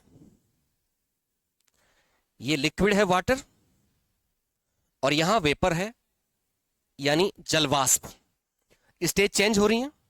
अब जब हम आइस को चेंज करते हैं लिक्विड में, तो वो 80 कैलोरी एनर्जी खा जाता है, 80 कैलोरी एनर्जी यूज कर लेता है उस स्टेज को चेंज करने में। होना तो चाहिए था 80 डिग्री सेंटीग्रेड टेम्परेचर यहां, क्योंकि 80 कैलोरी में 1 कैलोरी में 1 डिग्री, लेकिन देख लो 80 डिग्री टेम्परेचर सेंटीग्रेड के बराबर ये यहां हीट खा जाता है। समझ में आ गया। तो स्टेज चेंज करने के लिए लेटेंट हीट, गुप्त ऊष्मा पूछा जाता है क्वेश्चन कि बर्फ को पिघलाने के लिए, या आइस की मेल्टिंग के लिए, या आइस के गलनांक के लिए कितनी गुप्त ऊष्मा छुपी होती है उसमें, 80 कैलोरी, 80 कैलोरी। अब इसको यहां छोड़ दीजिए, अब यहां आ जाते हैं। अब उसे वेपर में बदलने के लिए, जल वाष्प में बदलने के लिए, क्वथनांक के लिए कितनी चाहिए होती है, 540। यानी कि पानी जो 100 डिग्री सेंटीग्रेड पर 0 से और 100 के बीच में, यहां से यहां तक कितना कैलोरी चाहिएगी इसे, 100 कैलोरी चाहिएगी। सेम स्टेज पर 1 डिग्री टेम्परेचर पानी का बदलने के लिए कितनी चाहिए, 1 कैलोरी। तो यहां से यहां तक किसी चाहिएगी 100 कैलोरी, और यहां से यहां सिर्फ बदलने के लिए ये 540 खा जाएगा, 540 खा जाएगा। अब यहां 2-3 तरह के क्वेश्चन हैं, उन्हें समझिए। फर्स्ट क्वेश्चन, आइस को वाटर में चेंज करने के लिए, या आइस को मेल्ट करने के लिए, गलाने के लिए कितनी एनर्जी चाहिए, 80 कैलोरी, 80 कैलोरी। अब बात करता है 0 to 100 जाने के लिए कितनी कैलोरी चाहिएगी, 100 कैलोरी। अब वाटर को वेपर या जल वाष्प में बदलने के लिए कितनी एनर्जी चाहिएगी, 540। अब इन तीनों में से यहां 540, यहां 80 और यहां 100, इनमें से लेटेंट हीट या गुप्त ऊष्मा कौन कौन सी है? ये गुप्त ऊष्मा नहीं है, क्योंकि ये स्टेज चेंज नहीं कर रही है, तो लिक्विड लिक्विड में चल रही है पूरी यहां से। तो या तो ये है और या ये है। अब एक सिंपल सा क्वेश्चन आता है कि एक आइस क्यूब को वेपर में बदलना है, जलवाष्प में बदलना है, तो टोटल कितनी कैलोरी एनर्जी चाहिएगी? तीनों को हम ऐड कर देंगे, तीनों को हम ऐड कर देंगे। दूसरा क्वेश्चन पूछ सकता है किसी पानी को जलवाष्प में बदलने के लिए कितनी एनर्जी चाहिएगी, 540। ये क्लियर हो गया, एकदम क्लियर है। तो मतलब लेटेंट हीट, गुप्त ऊष्मा कौन सी है, जो एनर्जी तो एब्जॉर्ब करेगा लेकिन टेम्परेचर इंक्रीज नहीं करेगा, टेम्परेचर की जगह क्या करेगा, स्टेज चेंज कर देगा, स्टेज चेंज कर देगा, लेकिन टेम्परेचर चेंज नहीं करेगा। उसे हम क्या बोलते हैं? गुप्त ऊष्मा या लेटेंट हीट। अब आप याद करिए, पानी, गर्म पानी से ज्यादा हाथ गैस से जलता है। कभी चूल्हे से निकलती हुई गरम गरम रोटी से कभी उंगली घुसा कर देखिएगा, है ना? तो जो वेपर होती है, जलवाष्प जो होती है, यहां आप गौर करके देखिए, यहां इसके पास कितनी कैलोरी है? 80 कैलोरी प्लस 100 कैलोरी, 180। और यहां देखिए उसके पास में, गैस के पास कितनी ज्यादा है। तो जब भी क्वेश्चन कहीं अगर आता है कि भाप से, वेपर से हाथ ज्यादा जलता है, भाप की बात कर रहा हूं, स्टीम की बात कर रहा हूं मैं, है ना, गैस की बात नहीं कर रहा हूं। वेपर किसकी? पानी की, जलवाष्प।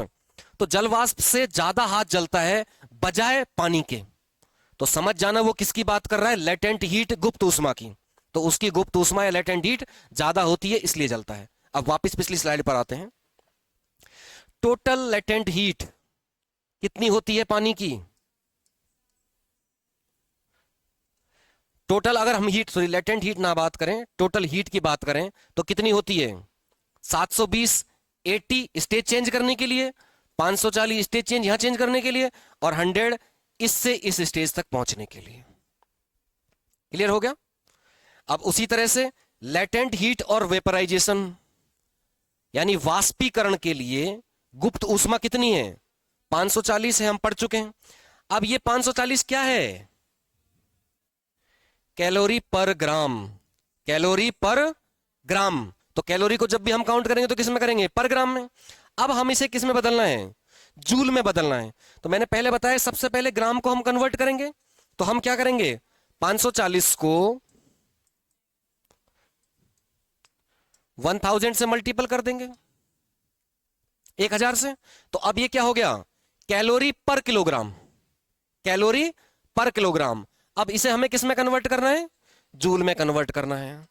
तो 4.2 से मल्टीपल कर देंगे।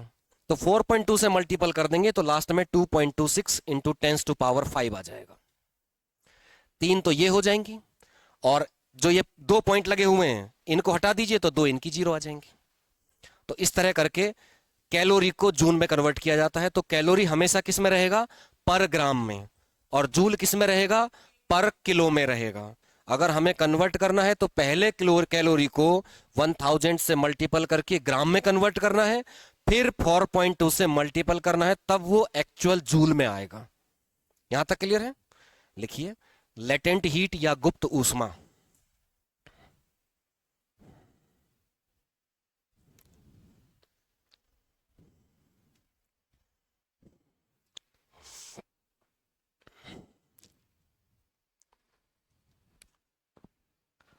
द एनर्जी या heat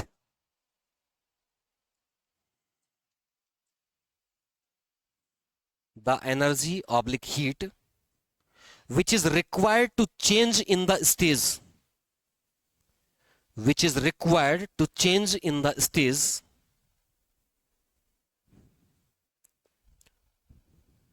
but it do not change the temperature of matter or substance। Hindi में लिखिए, किसी द्रव्य की अवस्था परिवर्तन के लिए जो ऊष्मा आवश्यक होती है उसे गुप्त ऊष्मा कहते हैं।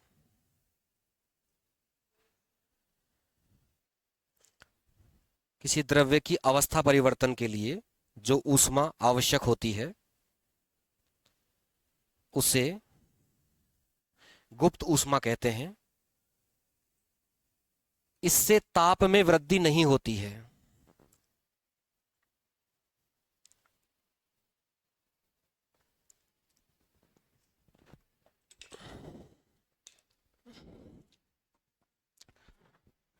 फर्स्ट चीज क्लियर हो गई।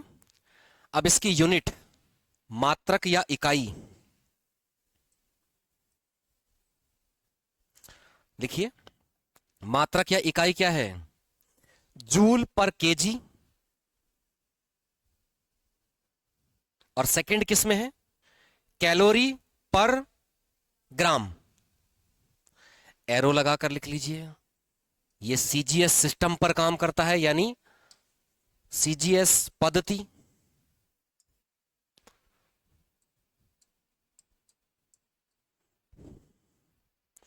और ये एसआई पद्धति या एसआई सिस्टम।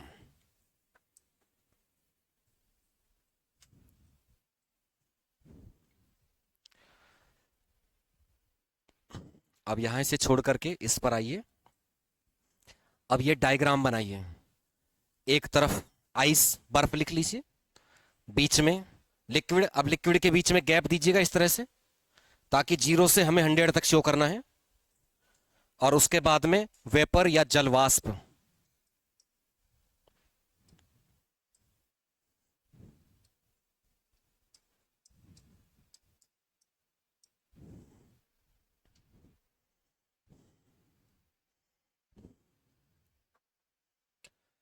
इस स्टेज को चेंज करने के लिए कितनी कैलोरी? 80 कैलोरी।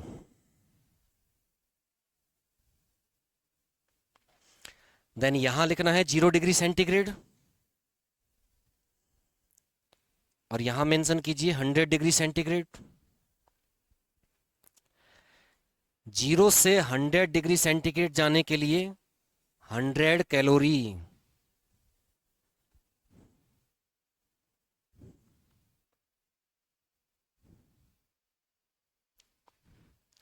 देन लिक्विड से वेपर में जाने के लिए 540 कैलोरी।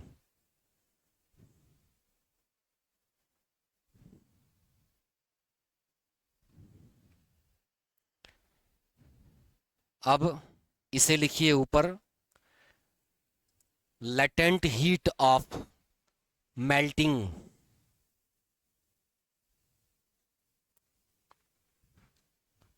गलन की गुप्त ऊष्मा। गलन की गुप्त ऊष्मा कितनी होती है? 80 कैलोरी, 80 कैलोरी। इसे लिखिए, लेटेंट हीट ऑफ एवोपरेशन। वाष्पन की गुप्त ऊष्मा। वाष्पन की गुप्त ऊष्मा।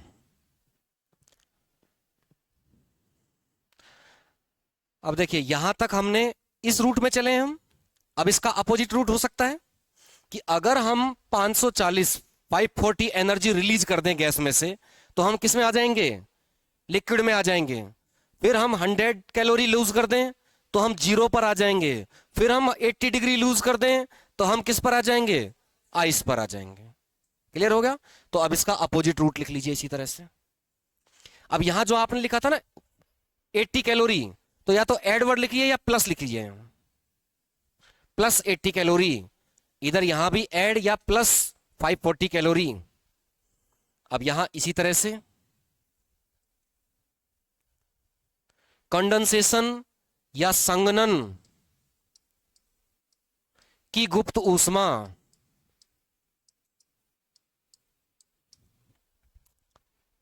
Condensation, latent heat of condensation या संघनन की गुप्त ऊष्मा क्या होगा?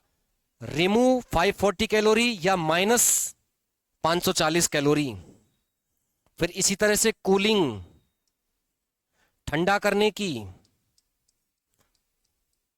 यहां भी क्या होगा? -100 कैलोरी रिलीज करनी है हमको।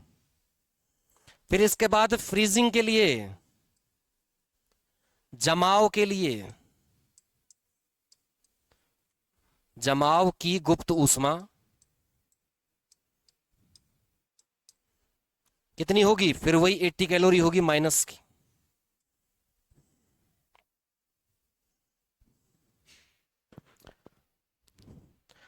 अब इसका मीनिंग यह है कि वो मेल्टिंग दे या फ्रीजिंग दे। मेल्टिंग दे या फ्रीजिंग दे, दोनों पर एनर्जी कितनी आएगी? 80 कैलोरी। अब वही डायरेक्शन का फर्क है। एक में हम हीट दे रहे हैं तो टेम्परेचर इंक्रीज हो रहा है, एक में हम एनर्जी रिलीज कर रहे हैं तो हम माइनस की तरफ जा रहे हैं। सेम यहां पर एवोपोरेशन यानी वाष्पन की और कंडेंसेशन यानी कि संघनन की। तो वाष्पन की गुप्त ऊष्मा हो या संघनन की हो, दोनों ही सेम है 540 कैलोरी। यहां तक क्लियर है? ये क्वेश्चन बहुत आता है, छूटना नहीं चाहिए, है ना। अब वापस आते हैं लास्ट स्लाइड पर। तो अब ये तो मुझे लिखाने की नीड नहीं है, तीनों का टोटल आप कर सकते हैं, उस साइड भी और इस साइड भी। अब टेम्परेचर अगर बीच बीच की लिक्विड की बात कर रहा है, याद रखना है अगर स्टेज चेंज नहीं करने की बात कर रहा है तो हम लेटेंट हीट का कोई काम नहीं है, लेटेंट हीट का कोई काम नहीं है। अगर वो बोलता है कि हमें पानी को 40 डिग्री से 50 डिग्री करना है तो कितनी कैलोरी चाहिए, तो वहां दिमाग मत लगा लीजिएगा लेटेंट हीट का। याद रखना है स्टेज चेंज हो रही है या नहीं हो रही है। स्टेज चेंज नहीं हो रही, इसका मतलब सिंपल है, 1 डिग्री इक्वल टू 1 कैलोरी, है ना। तो मतलब 40 से 50 10 डिग्री तो 10 कैलोरी बस, ठीक है। अब ये एवोपोरेशन की ये भी लिख चुके हैं हम, अब हमें कन्वर्ट करना है बस इससे। तो ये लिख लीजिए लेटेंट हीट ऑफ वेपोराइजेशन या कंडेंसेशन, गलन सॉरी वाष्पीकरण की गुप्त ऊष्मा या संघनन की गुप्त ऊष्मा, एक ही बात है। हम इसे कैसे लिखेंगे? कैलोरी में अगर हम लिखेंगे तो उसे लिखेंगे 540 कैलोरीज पर ग्राम, 540 कैलोरीज पर ग्राम एंड या और 2.26 into 10 to power 5, 2.26 into 10 to power 5 joule per kilogram, joule per kilogram. और नीचे ब्रैकेट में मेंशन कीजिए 1 calorie is equal to 4.2 joule, 1 calorie is equal to 4.2 joule. यहां तक कोई डाउट?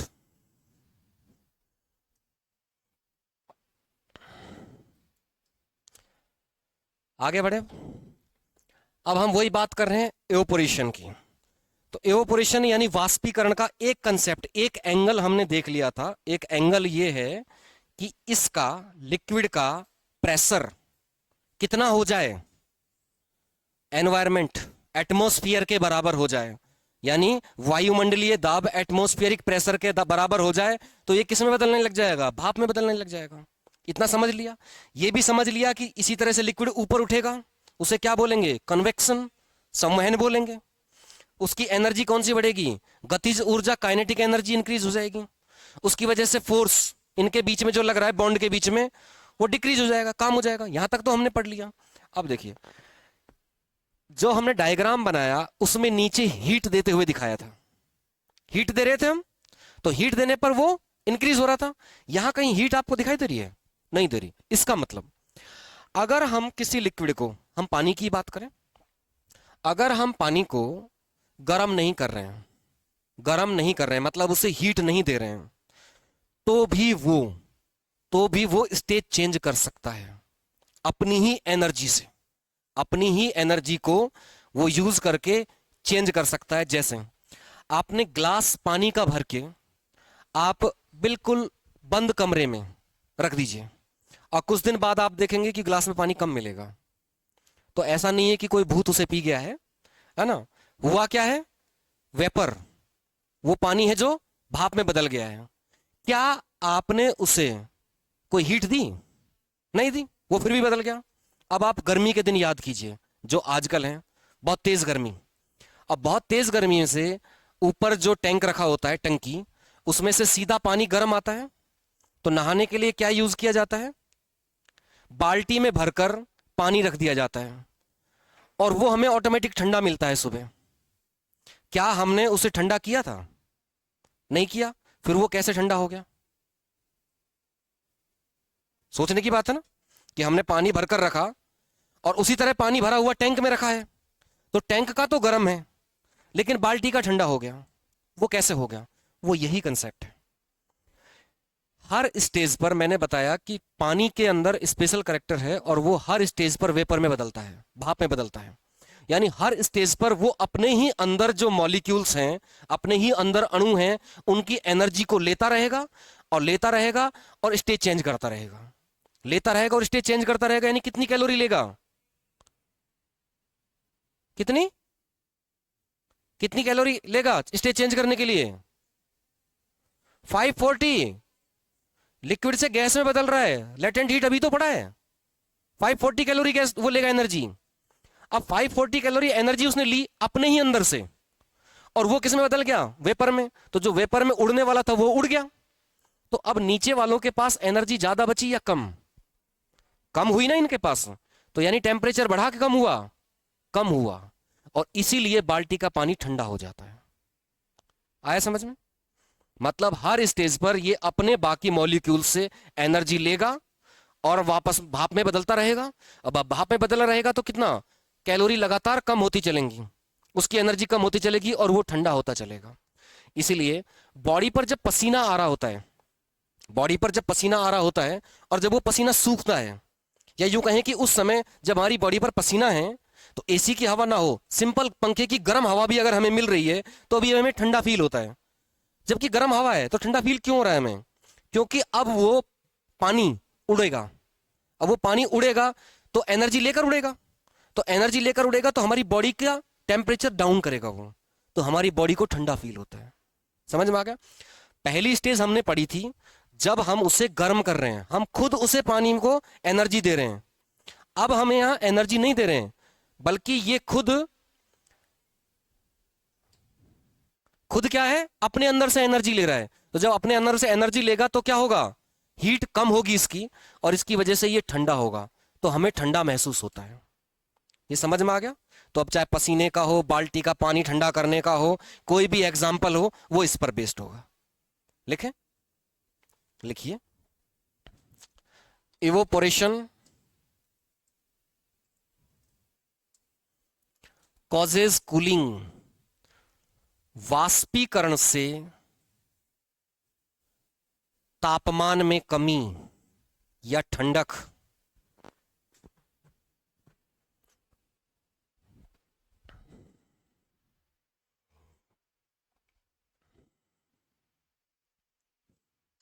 अब देखिए, ये सारा प्रोसीजर तो हम उस टॉपिक में पीछे पढ़ चुके हैं कि कैसे कैसे काइनेटिक एनर्जी चेंज होगी, कैसे कैसे निकलेगा, वो सारी चीजें।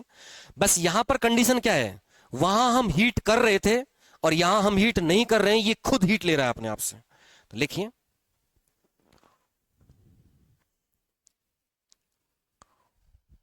when the water changes into vapor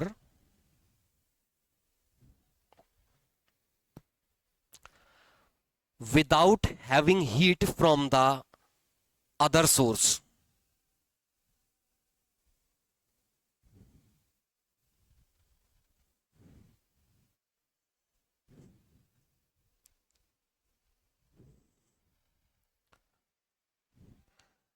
it uses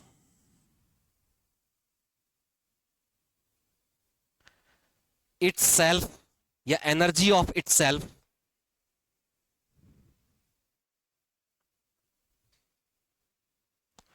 so the after evaporation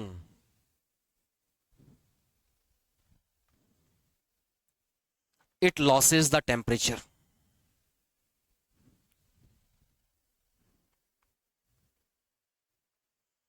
and feels cool। Hindi में लिखिए, जब पानी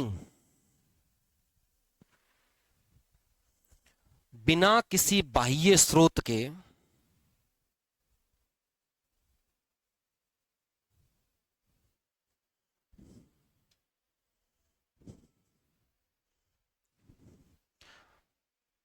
जब पानी बिना किसी बाह्य स्रोत से ऊर्जा लिए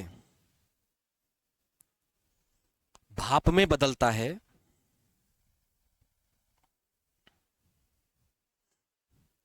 तो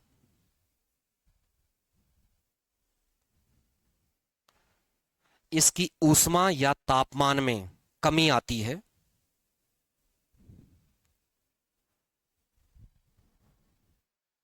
जिससे ठंडक महसूस होती है।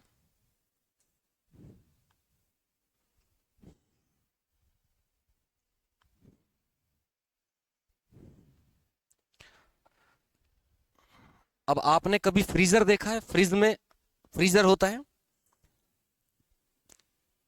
फ्रीजर कुछ ऐसा ही तो बॉक्स होता है। अब आप इसकी सारी बर्फ जो लगी होती है इसमें, सारी आइस, उसे मेल्ट कर दीजिए, पिघला दीजिए, फ्रिज को खाली कर दीजिए, और यहां बीचों बीच एक बाउल, एक कटोरा भरकर पानी का रख दीजिए।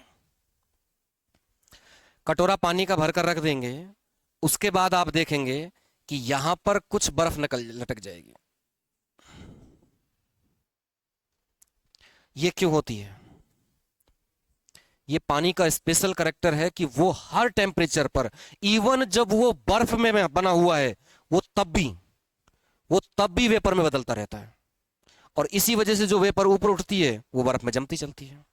तो मतलब पानी के अंदर स्पेशल करैक्टर है, और इसीलिए ये शायद प्रकृति ने सही से एडजस्ट किया है। हाँ, अब इसके एग्जाम्पल एग्जाम्पल लिखिए, अपनी अपनी लैंग्वेज में लिख लीजिए। पसीना सूखने पर ठंडा ठंडा फीलिंग, है ना।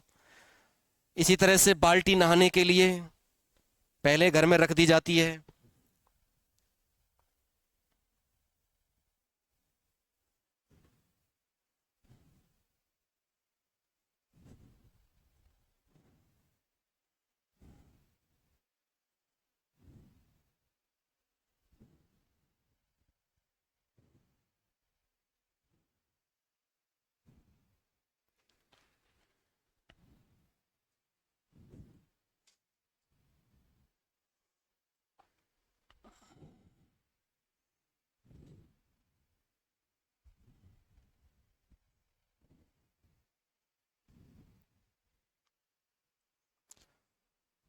आगे बढ़े।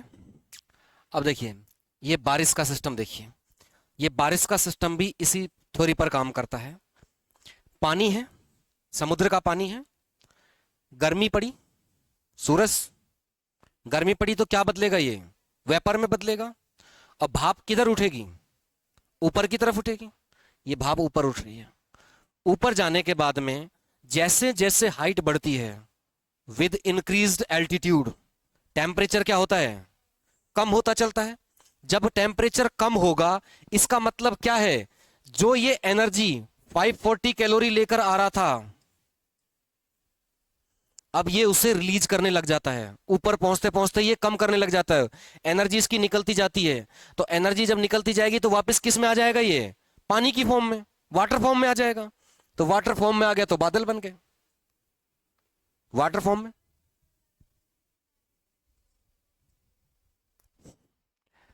काइनेटिक एनर्जी और पोटेंशियल एनर्जी में क्या डिफरेंस है?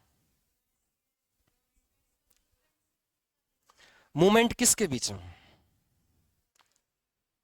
किसके बीच में? ऑब्जेक्ट जो मूव कर रहा है। अब ये ऑब्जेक्ट ऊपर मूव कर रहा है, इसकी काइनेटिक एनर्जी बढ़ी। काइनेटिक एनर्जी बढ़ने के बाद में क्या होगा? इसका टेम्परेचर हाई होना चाहिए। और जैसे जैसे ऊपर जा रहा है, 6.5 डिग्री सेंटीग्रेड पर किलोमीटर डाउन होता जाएगा टेम्परेचर। तो कितना भी टेम्परेचर इसका बढ़ ले, इतना टेम्परेचर इसका इंक्रीज नहीं हो सकता जितना डिक्रीज हो रहा है। तो टेम्परेचर क्या होता है? Difference, total difference. अगर किसी चीज को हम हीट कर रहे हैं और वो उससे फास्ट कूलिंग कर रहा है, तो क्या होगा? फाइनल रिजल्ट क्या होगा? हीटिंग या कूलिंग? कूलिंग होगा। तो इस वजह से ये कूलिंग हो जाएगा। कूलिंग होने के बाद में अब ये किस फॉर्म में बदल गया? बादलों के फॉर्म में। अब बादल में, क्लाउड में इतना वेट हो गया कि अब वो उसे बियर नहीं कर सकते, झेल नहीं सकते, पानी भर गया है। तो वो पानी कहाँ आ जाएगा? नीचे आ जाएगा। और वो पानी नीचे आ जाएगा तो उसी को बोलते हैं प्रेसिपिटेशन या वर्षण। वर्षा होती होती ना, फिर ये वापस बहता हुआ रिवर से फिर यहां आ जाएगा, और ये साइकिल चलता रहेगा। तो प्रकृति ने जो चीजें एडजस्ट की हैं वो बेस्ट एडजस्ट की हैं। अब हम लोगों के यहाँ अगर गर्मी बहुत ज्यादा पड़ती है, तो हमारा क्लाइमेट ऐसा है कि अगर बारिश, गर्मी नहीं पड़ेगी तो हमारे यहाँ बारिश नहीं होगी। अगर हमारे यहाँ गर्मी नहीं पड़ती है तो बारिश नहीं हो पाएगी। तो अगर इसका एंजॉय करना है तो इसे झेलना पड़ेगा। ये डायग्राम समझ में आया? अगर आप में से किसी को बनाना है तो बना लीजिए, अदरवाइज आगे बढ़ें। बना लीजिए, वैसे नुकसान नहीं करती है नॉलेज जो। सीधा सा बस यहाँ ओशियन दिखा दीजिए, ऊपर वाष्पीकरण, कूलिंग, सॉरी कंडेंसेशन, संघनन, क्योंकि एनर्जी लॉस कर दिया इसने, संघनन हो गया।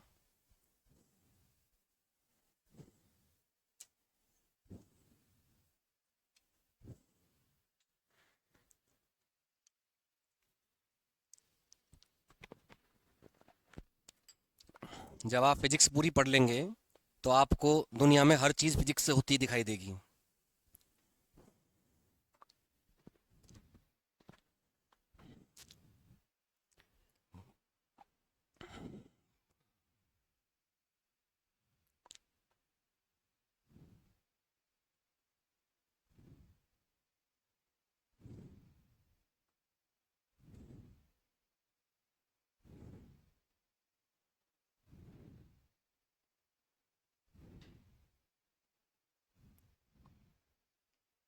आगे बढ़ा जाए।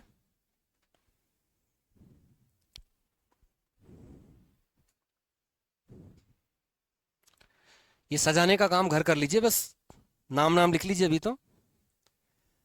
अब देखिए, इवोपोरेशन या वाष्पीकरण हो रहा है, तो वाष्पीकरण क्या सभी कंडीशंस में सेम होगा? उसे कुछ फैक्टर हैं जो इफेक्ट करेंगे। तो वो क्या क्या हो सकते हैं? पहला, टेम्परेचर, यानी टेम्परेचर ज्यादा होगा तो वाष्पीकरण, इवोपोरेशन कम होगा या ज्यादा? ज्यादा होगा। ज्यादा होगा यानी उससे ज्यादा हीट मिलेगी, ज्यादा कैलोरी मिलेंगी, और ज्यादा कैलोरी मिलेंगी तो क्या होगा? वो जल्दी भाप में बदल जाएगा। तो सीधा सा टेम्परेचर का इफेक्ट क्या है? प्लस है तो प्लस है, ये माइनस है तो ये माइनस है। मतलब ज्यादा हीट तो ज्यादा वेपर, कम हीट कम वेपर। सरफेस एरिया, वाटर बोतल, वाटर बोतल में 1 लीटर पानी भरा हुआ है और एक थाली है, उसमें 1 लीटर पानी भरा हुआ है। दोनों में से सबसे पहले वेपर में कौन बदलेगा? क्यों? क्योंकि उसके पास सरफेस एरिया ज्यादा है और बोतल के पास जो माउथ है उसका उतना एरिया ही है। तो वेपर कहां से बन सकता है? जो काइनेटिक एनर्जी, जो हीट सबसे ऊपर निकल कर जाएगी, वो किसकी निकल सकती है? ऊपर वाले पार्ट की। तो ऊपर जो थोड़े से मॉलिक्यूल्स हैं वो ही निकल सकते हैं। और जबकि थाली में बहुत ज्यादा एरिया है, तो ये सरफेस एरिया पर भी डिपेंड करता है। यानी सरफेस एरिया ज्यादा तो वेपर भी ज्यादा, सरफेस एरिया कम तो वेपर भी कम। नेक्स्ट आता है ह्यूमिडिटी, आर्द्रता। क्या होता है ये आर्द्रता? ह्यूमिडिटी या आर्द्रता क्या होती है?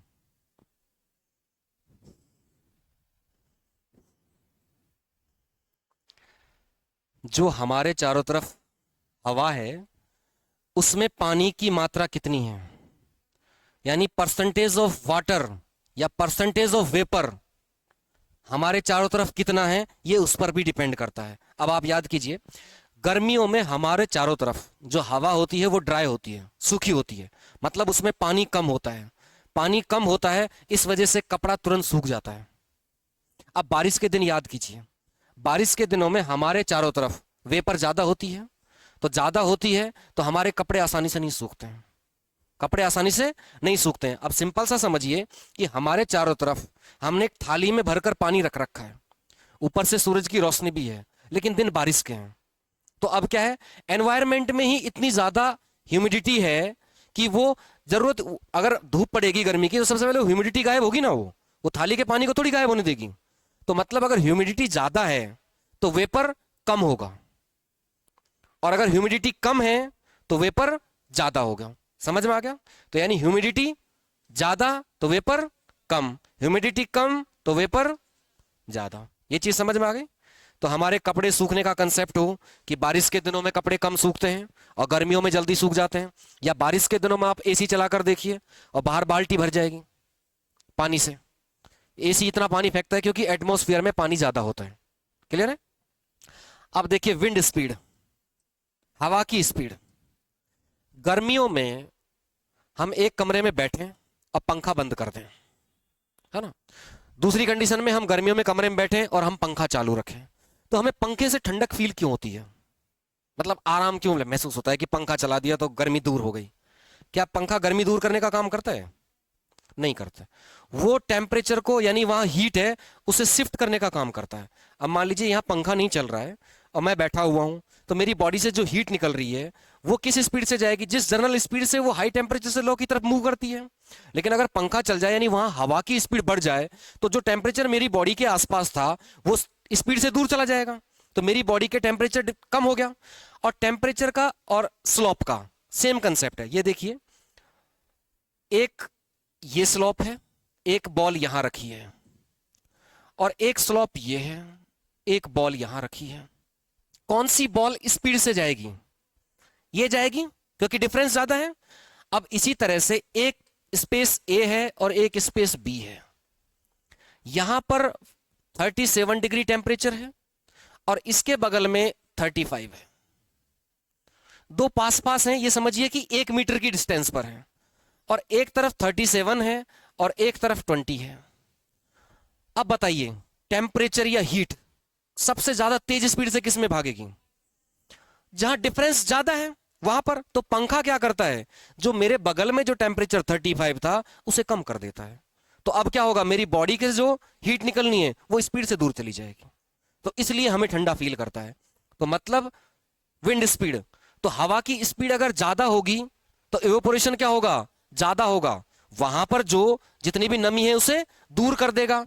तो देखिए, हाई होगा विंड की स्पीड, तो इवेपोरेशन भी क्या होगा? हाई होगा। और ये लो है तो इवेपोरेशन भी लो होगा। ये चीज समझ आई या नहीं है? तो वाष्पीकरण होगा, इवेपोरेशन होगा, उसको इफेक्ट करने वाले चार फैक्टर हैं। टेम्परेचर, उसके अलावा सरफेस एरिया, विंड स्पीड और ह्यूमिडिटी। क्लियर है? लिखें।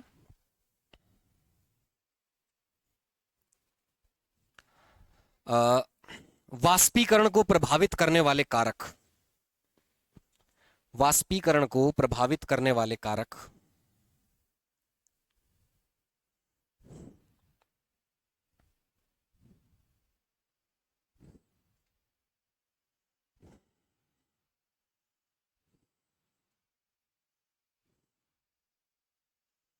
टेम्परेचर, तापमान। अब देखिए, अगर आप अपनी लैंग्वेज में कुछ स्पेशल लिखना चाहें तो लिखिए। मैं तो शॉर्टकट में यही समझता हूं कि टेम्परेचर इंक्रीज कर दिया, इवेपोरेशन इंक्रीज हो गया। टेम्परेचर कम कर दिया तो ये भी कम हो गया।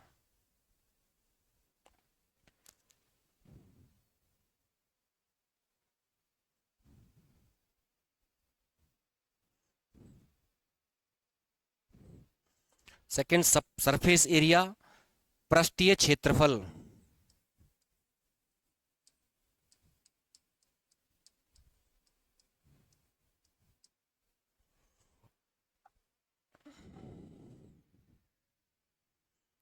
एरिया बढ़ गया तो एवोपोरेशन भी ज्यादा हो गया।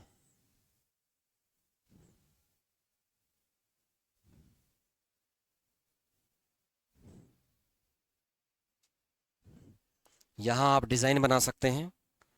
एक तरफ ग्लास लगा दिया और एक तरफ कोई बॉल या कोई प्लेट इस तरह का बना दी, तो इसमें मोर यानी ज्यादा, इसमें लेस यानी कम।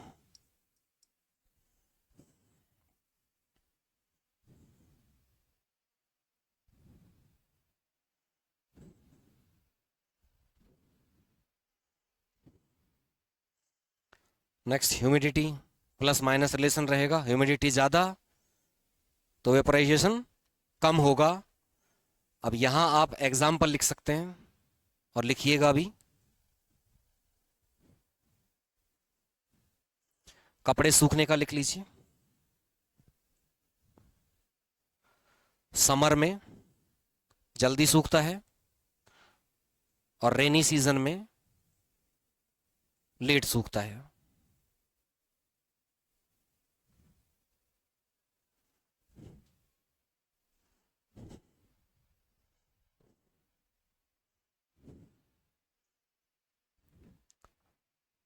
नेक्स्ट, विंड स्पीड यानी हवा की गति।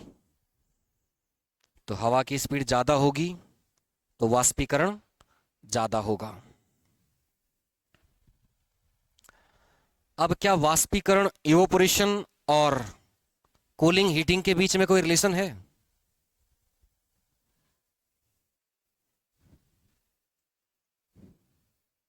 क्या वाष्पीकरण और कूलिंग में कोई रिलेशन है क्या?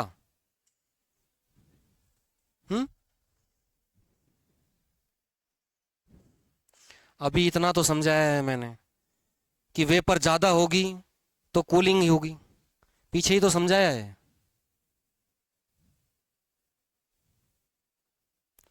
ज्यादा भाप निकलेगी तो ज्यादा कैलोरी रिलीज होंगी तो ठंडा होगा।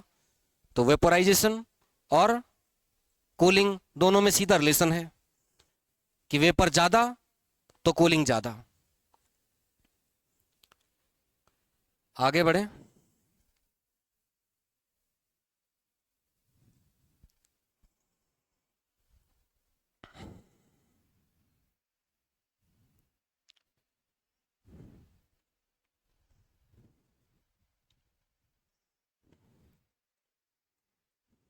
हो गया, आगे बढ़े। अब देखिए, ह्यूमन बीइंग को रहने के लिए जो आइडियल कंडीशंस हैं वो, और ये एग्जाम में पूछी जाती हैं कि हमारे हेल्दी लिविंग के लिए कितना हमें क्लाइमेट का कंडीशंस चाहिए होती हैं।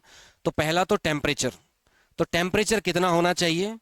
लगभग 25 के आसपास, तो 22 से 25 डिग्री टेम्परेचर हेल्दी लिविंग के लिए चाहिए। तब वो गर्मियों में हम क्या काम करते हैं? जो टेम्परेचर 40-50 पहुंच गया हम उसे कम करने की कोशिश करते हैं, यही तो करते हैं। सर्दियों में हम क्या करते हैं? जो टेम्परेचर इससे भी नीचे चला गया है हम उसको इंक्रीज करने की कोशिश करते हैं, मतलब हमारा टेम्परेचर इसके अकॉर्डिंग लाने की कोशिश करते हैं। अब उसके बाद रिलेटिव ह्यूमिडिटी, इसे बोलेंगे सापेक्षिक आर्द्रता। इसे हम थोड़ा आगे पढ़ेंगे अभी।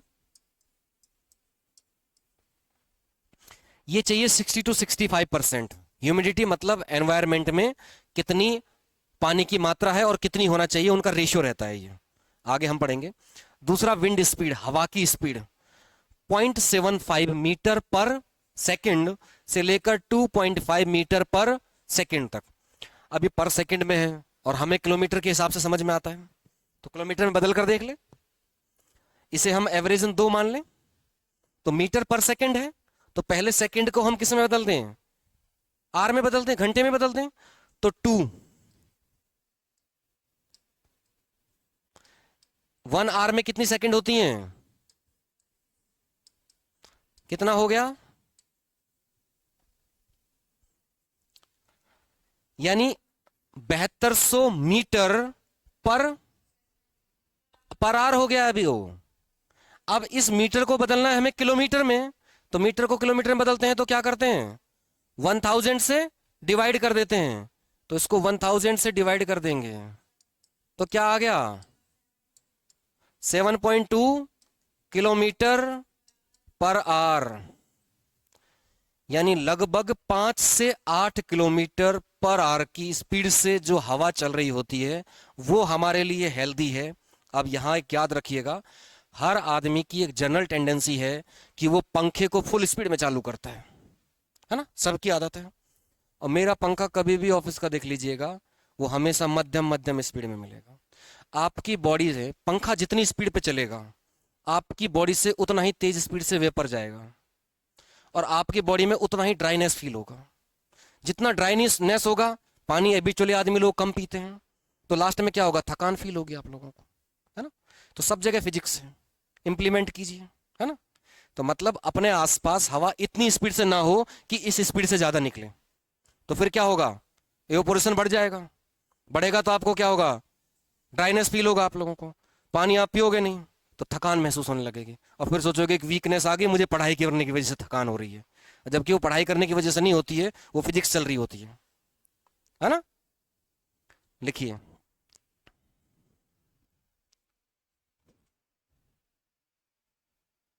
Ideal conditions for human being या मानव के लिए आदर्श दशाएं। टेम्परेचर यानी तापमान,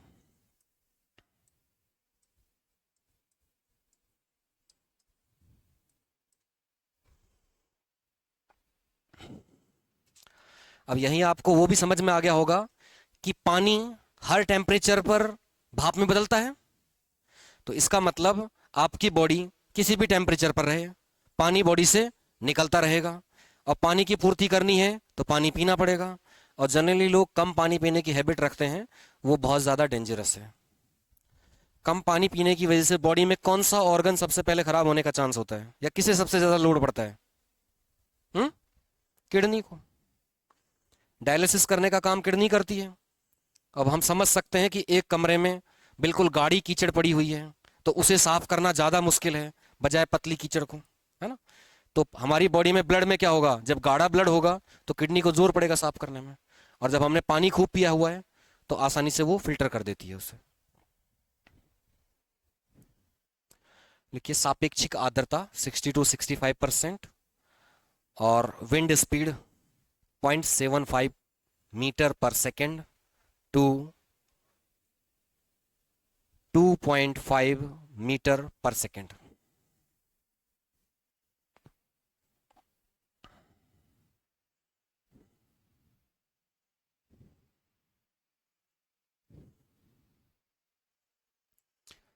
लिख लिया सभी ने? याद रखिएगा ये एग्जाम में क्वेश्चन पूछा जाता है, ये ह्यूमन बीइंग की आइडियल कंडीशंस। अब आगे देखें, हीट ट्रांसफर। ट्रांसफर कैसे होता है? ट्रांसमिशन एक ही बात है।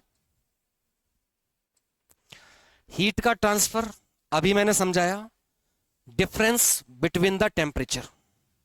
किसके बीच में? दो स्पेस, दो जगह के टेम्परेचर के बीच में डिफरेंस है तो हीट है जो ट्रांसफर होगी, अदरवाइज नहीं होगी। एरिया ए, एरिया बी, इसका टेम्परेचर 35, इसका टेम्परेचर 35। मतलब ही नहीं है कि हवा चल जाए या हीट ट्रांसफर हो जाए। अब क्या होगा, एक जगह 35, एक जगह 25। अब डेफिनेटली हीट ट्रांसफर होगी।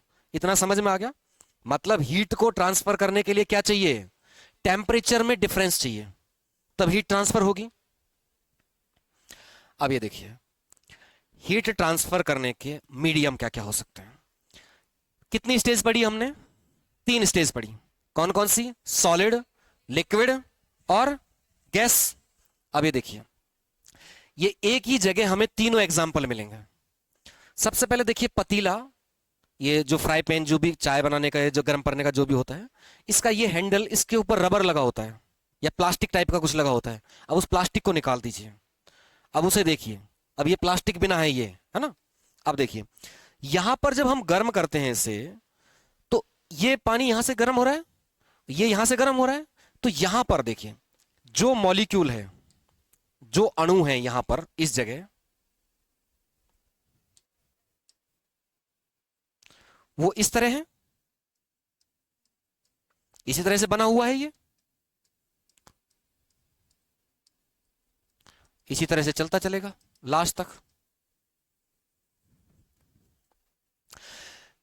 अब सॉलिड में, हमें ठोस में पता है कि बॉन्ड बहुत क्लोज होता है, दोस्ती बहुत गहरी होती है। तो अब इनमें क्या होता है, क्या इनके मॉलिक्यूल्स, क्या इनके अणु शिफ्ट होते हैं एक जगह से दूसरी जगह? नहीं शिफ्ट होते हैं, क्योंकि बॉन्ड बहुत टाइट है। तो अब ये क्या करते हैं, जब एक दोस्त गर्म होगा तो गर्मी दूसरे तक भी जाएगी, है ना। तो ये क्या करता है, ये गर्म होगा तो हिलेगा तो नहीं, लेकिन ये अपनी हीट इसको दे देगा, क्योंकि इसके पास हीट कम है। तो अब देखिए, यहां सपोज कीजिए टेम्परेचर है 40 डिग्री और यहां टेम्परेचर मान लीजिए 10 डिग्री। तो अब हमें जनरली पता है कि हीट किधर जानी है, 40 टू 10 की तरफ मूव करेगी। तो अब यहां मूव करने का मीडियम क्या है? एक मॉलिक्यूल दूसरे मॉलिक्यूल को हीट ट्रांसफर करेगा, दूसरा तीसरे को करेगा, तीसरा चौथे को करेगा, और ये सीक्वेंस कंटिन्यू चलता रहेगा। तो हम देखेंगे जब हम पानी गर्म करते हैं स्टार्टिंग में, तो ये हैंडल गर्म नहीं होता है, और थोड़ी देर बाद में देखेंगे कि हैंडल गर्म मिलता है हमें। तो यहां पर जो हीट ट्रांसफर होता है सॉलिड में, ठोस में, उसे क्या बोलते हैं? कंडक्शन बोलते हैं। क्या बोलते हैं? कंडक्शन बोलते हैं। हिंदी में बोलूं तो चालन। अब देखिए, ये हो गया यहां पर सॉलिड, सॉरी लिक्विड। यहां लिक्विड है और लिक्विड से निकल कर क्या जा रही है? भाप। ऊपर वेपर निकलेगी, तो वो क्या है? गैस हो गई। हाँ, अब ये यहां पर सॉलिड और लिक्विड और गैस, इन दोनों में मैंने बताया कि हीट कैसे ट्रांसफर होती है। क्या साइड बाय साइड चलती है ऐसे, नीचे से ऊपर की तरफ फ्लो होती है, जिसे क्या बोलते हैं हम, कन्वेक्शन। ये वही कन्वेक्शन है जिसे क्या बोलेंगे, संवहन। तो जो कंडक्शन होता है ये किस में होता है, सॉलिड में, और ये कन्वेक्शन किस में होता है, लिक्विड और गैस में। ये एग्जैक्ट क्वेश्चन पूछा जाता है कि चालन या कंडक्शन किस में होता है, सॉलिड में, और कन्वेक्शन किस में होता है, लिक्विड और गैस में। अब तीसरी कंडीशन कि ना तो सॉलिड है, ना लिक्विड है, ना गैस, तो उस कंडीशन में रेडिएशन से भी हो सकता है। और इवन रेडिएशन से बिना किसी वैक्यूम में भी, जहां गैस ही नहीं है, वैक्यूम यानी निर्वात में भी हीट ट्रांसफर हो सकता है। जैसे सूरज से हमारे पास जब आती है तो हमारे पास में कुछ किलोमीटर तक ही तो एनवायरमेंट है, एटमॉस्फेयर है, उसके बाद तो एटमॉस्फेयर भी नहीं है, कोई गैस भी नहीं है, फिर हीट कैसे आ जाती है, तो वो इलेक्ट्रोमैग्नेटिक वेव के थ्रू आती है, और उसके लिए किसी भी मीडियम की आवश्यकता नहीं है। तो अभी तो हमने मीडियम पढ़ा, सॉलिड है तो कंडक्शन, लिक्विड और गैस है तो कन्वेक्शन हो गया, लेकिन ना सॉलिड है, ना लिक्विड है, ना गैस है। अब वैक्यूम हो सकता है, मतलब निर्वात हो सकता है, तो वहां किससे होगा, वहां रेडिएशन से होगा, वहां रेडिएशन से होगा। तो तीनों चीज समझ में आ गई कि अगर कोई मीडियम नहीं है तो वहां भी हीट ट्रांसफर हो सकती है, वहां भी हीट ट्रांसफर हो सकती है। क्या हमें वहां हीट फील होगी, वैक्यूम है, हवा नहीं है, क्या हमें वहां हीट फील होगी, नहीं होगी। और इसी वजह से जब हम अर्थ से ऊपर जाते हैं, जब हम अर्थ से ऊपर जाते हैं, इसी में समझा दूं मैं आपको, ये हमारी अर्थ है, इस अर्थ से जब हम ऊपर जाते हैं तो हम पढ़ते हैं कि हायर एल्टीट्यूड के साथ टेम्परेचर डिक्रीज होता है, कम होता है। भाई जब हम सूरज की तरफ जा रहे हैं तो टेम्परेचर बढ़ना चाहिए ना, टेम्परेचर कम क्यों होता है फिर, सोचिए।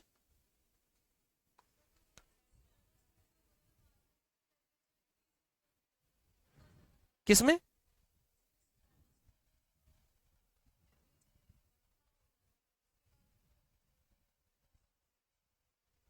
वो टेम्परेचर अप एंड डाउन जो होता है वो एक लेवल तक होता है, ऐसा नहीं है कि वो बिल्कुल ही कम हो गया या बिल्कुल ही बढ़ गया। उसका रीजन बताता हूं। हमें जो टेम्परेचर फील होता है, यहां मुझे टेम्परेचर, अब मैंने ये लगाया तो मुझे ठंडा फील हुआ, या मैंने गर्म पानी लगाया तो गर्म फील हुआ, या यहां पर गर्मी बढ़ी तो क्या हुआ। तो जब कोई चीज मेरी बॉडी को टच होगी, कोई मीडियम मेरी बॉडी को टच होगा तो मुझे फील होगा। अब मुझे, मेरे आसपास यहां वैक्यूम है, कोई गैस का पार्टिकल मेरी बॉडी को टच ही नहीं कर रहा है, तो मुझे हीट फील ही नहीं होगी। और इसीलिए जब हम ऊपर जाते हैं तो जो अर्थ के आसपास का एटमॉस्फेयर है वहां पर गैसेज की डेंसिटी ज्यादा है, तो गैसेज की डेंसिटी ज्यादा है तो हीट ट्रांसफर होती है उनमें, किसके थ्रू, कन्वेक्शन के थ्रू। लेकिन जब ऊपर जाते हैं तो गैस के मॉलिक्यूल्स, पार्टिकल्स कम होते जाते हैं, और कम होते जाते हैं तो टच होने की पॉसिबिलिटी कम हो जाती है। इस रूम में अगर मॉलिक्यूल्स बहुत कम हो जाएं तो क्या होगा, जहां मॉलिक्यूल टच होगा वहीं तो मुझे गर्मी फील होगी या ठंडक फील होगी, अदरवाइज नहीं होगी। इस वजह से जहां रेडिएशन वाला जो पार्ट होता है यहां पर, यहां हीट ट्रांसफर होता है, लेकिन अगर इनमें से कोई मीडियम नहीं है तो हमें फील नहीं होगा। इसीलिए धरती से ऊपर जाते हैं तो कूलिंग होती है। क्लियर है? तो लिखिए,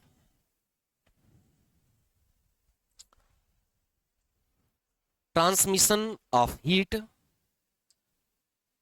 या ऊष्मा स्थानांतरण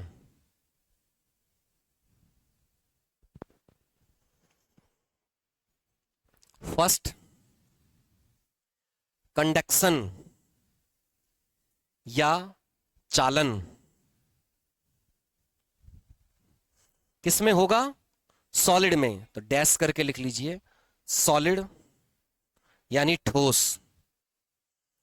अब ट्रांसफर का तरीका तो यहां लिखाने की आवश्यकता नहीं है, पता है कि एक पार्टिकल दूसरे पार्टिकल को हीट ट्रांसफर करेगा और यही काम कंटिन्यू चलता चलेगा। अब सेकंड लिखिए, कन्वेक्शन या संवहन। और कन्वेक्शन या संवहन किस में होगा? लिक्विड और गैस में होगा।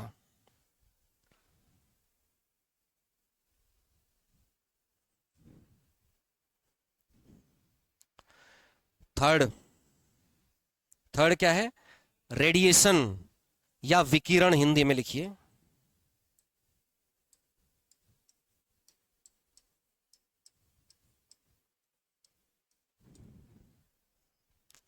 और डैश करके लिख लीजिएगा, इन वैक्यूम, निर्वात में।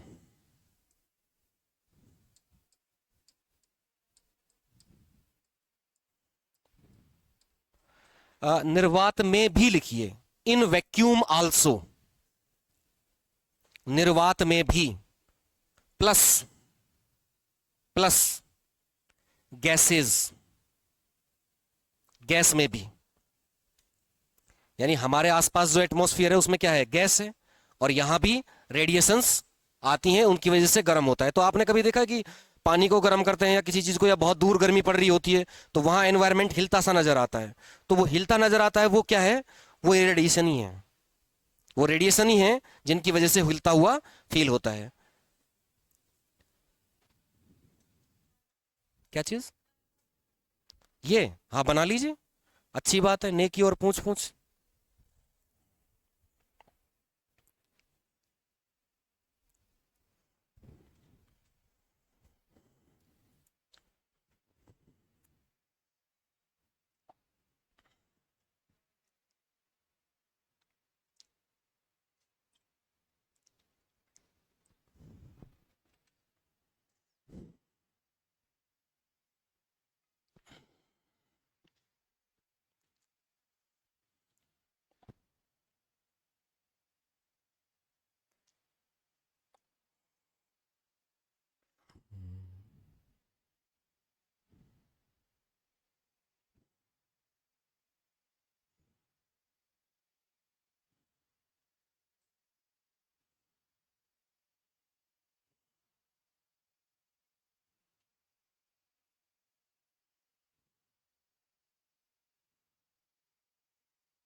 आज की क्लास यहीं फिनिश करते हैं, या पढ़ने की इच्छा है और 5-7 मिनट? हाँ, इसी से रिलेटेड एक टॉपिक है छोटा सा, फिर साथ के साथ ही निकाल देते हैं उसे भी।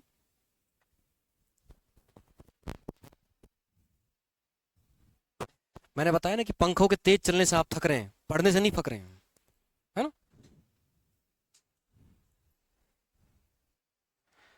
आगे बढ़े।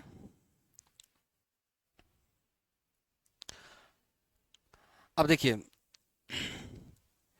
थर्मल कंडक्टिविटी, यहां हम इलेक्ट्रिक की बात नहीं कर रहे हैं, बिजली की बात नहीं कर रहे हैं, किसकी बात कर रहे हैं? थर्मल, टेम्परेचर या हीट की बात कर रहे हैं। तो मतलब कंडक्टिविटी यानी चालकता, यानी तापीय चालकता,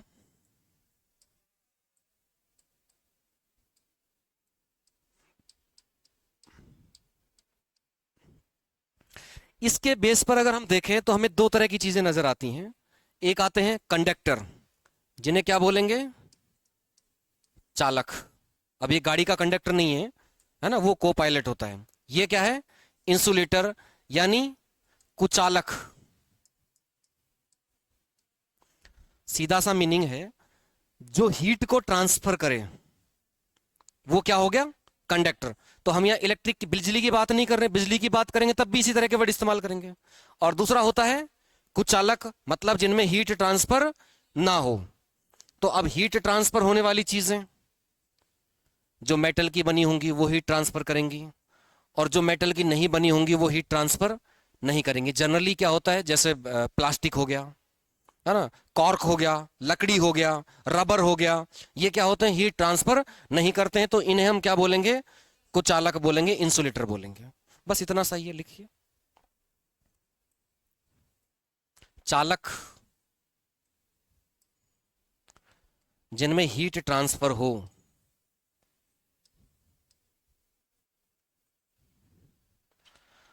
और कुचालक या इंसुलेटर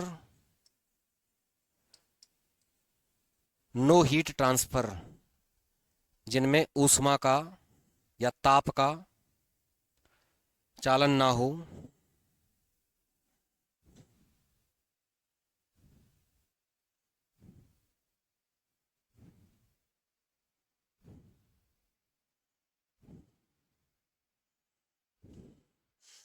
याद रखिएगा इसमें हम यहाँ शिफ्टिंग की बात कर रहे हैं, जिसमें शिफ्ट ना हो।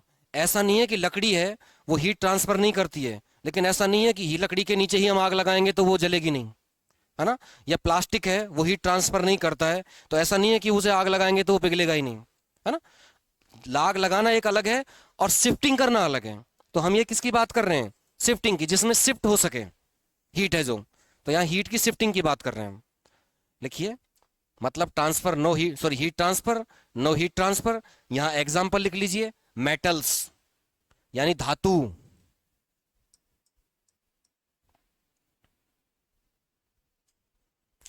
यहां इस तरफ नॉन मेटल्स लिख लीजिए, अधातु, जैसे प्लास्टिक, वुडन, लकड़ी, रबड़, फैब्रिक, कपड़ा वगैरह।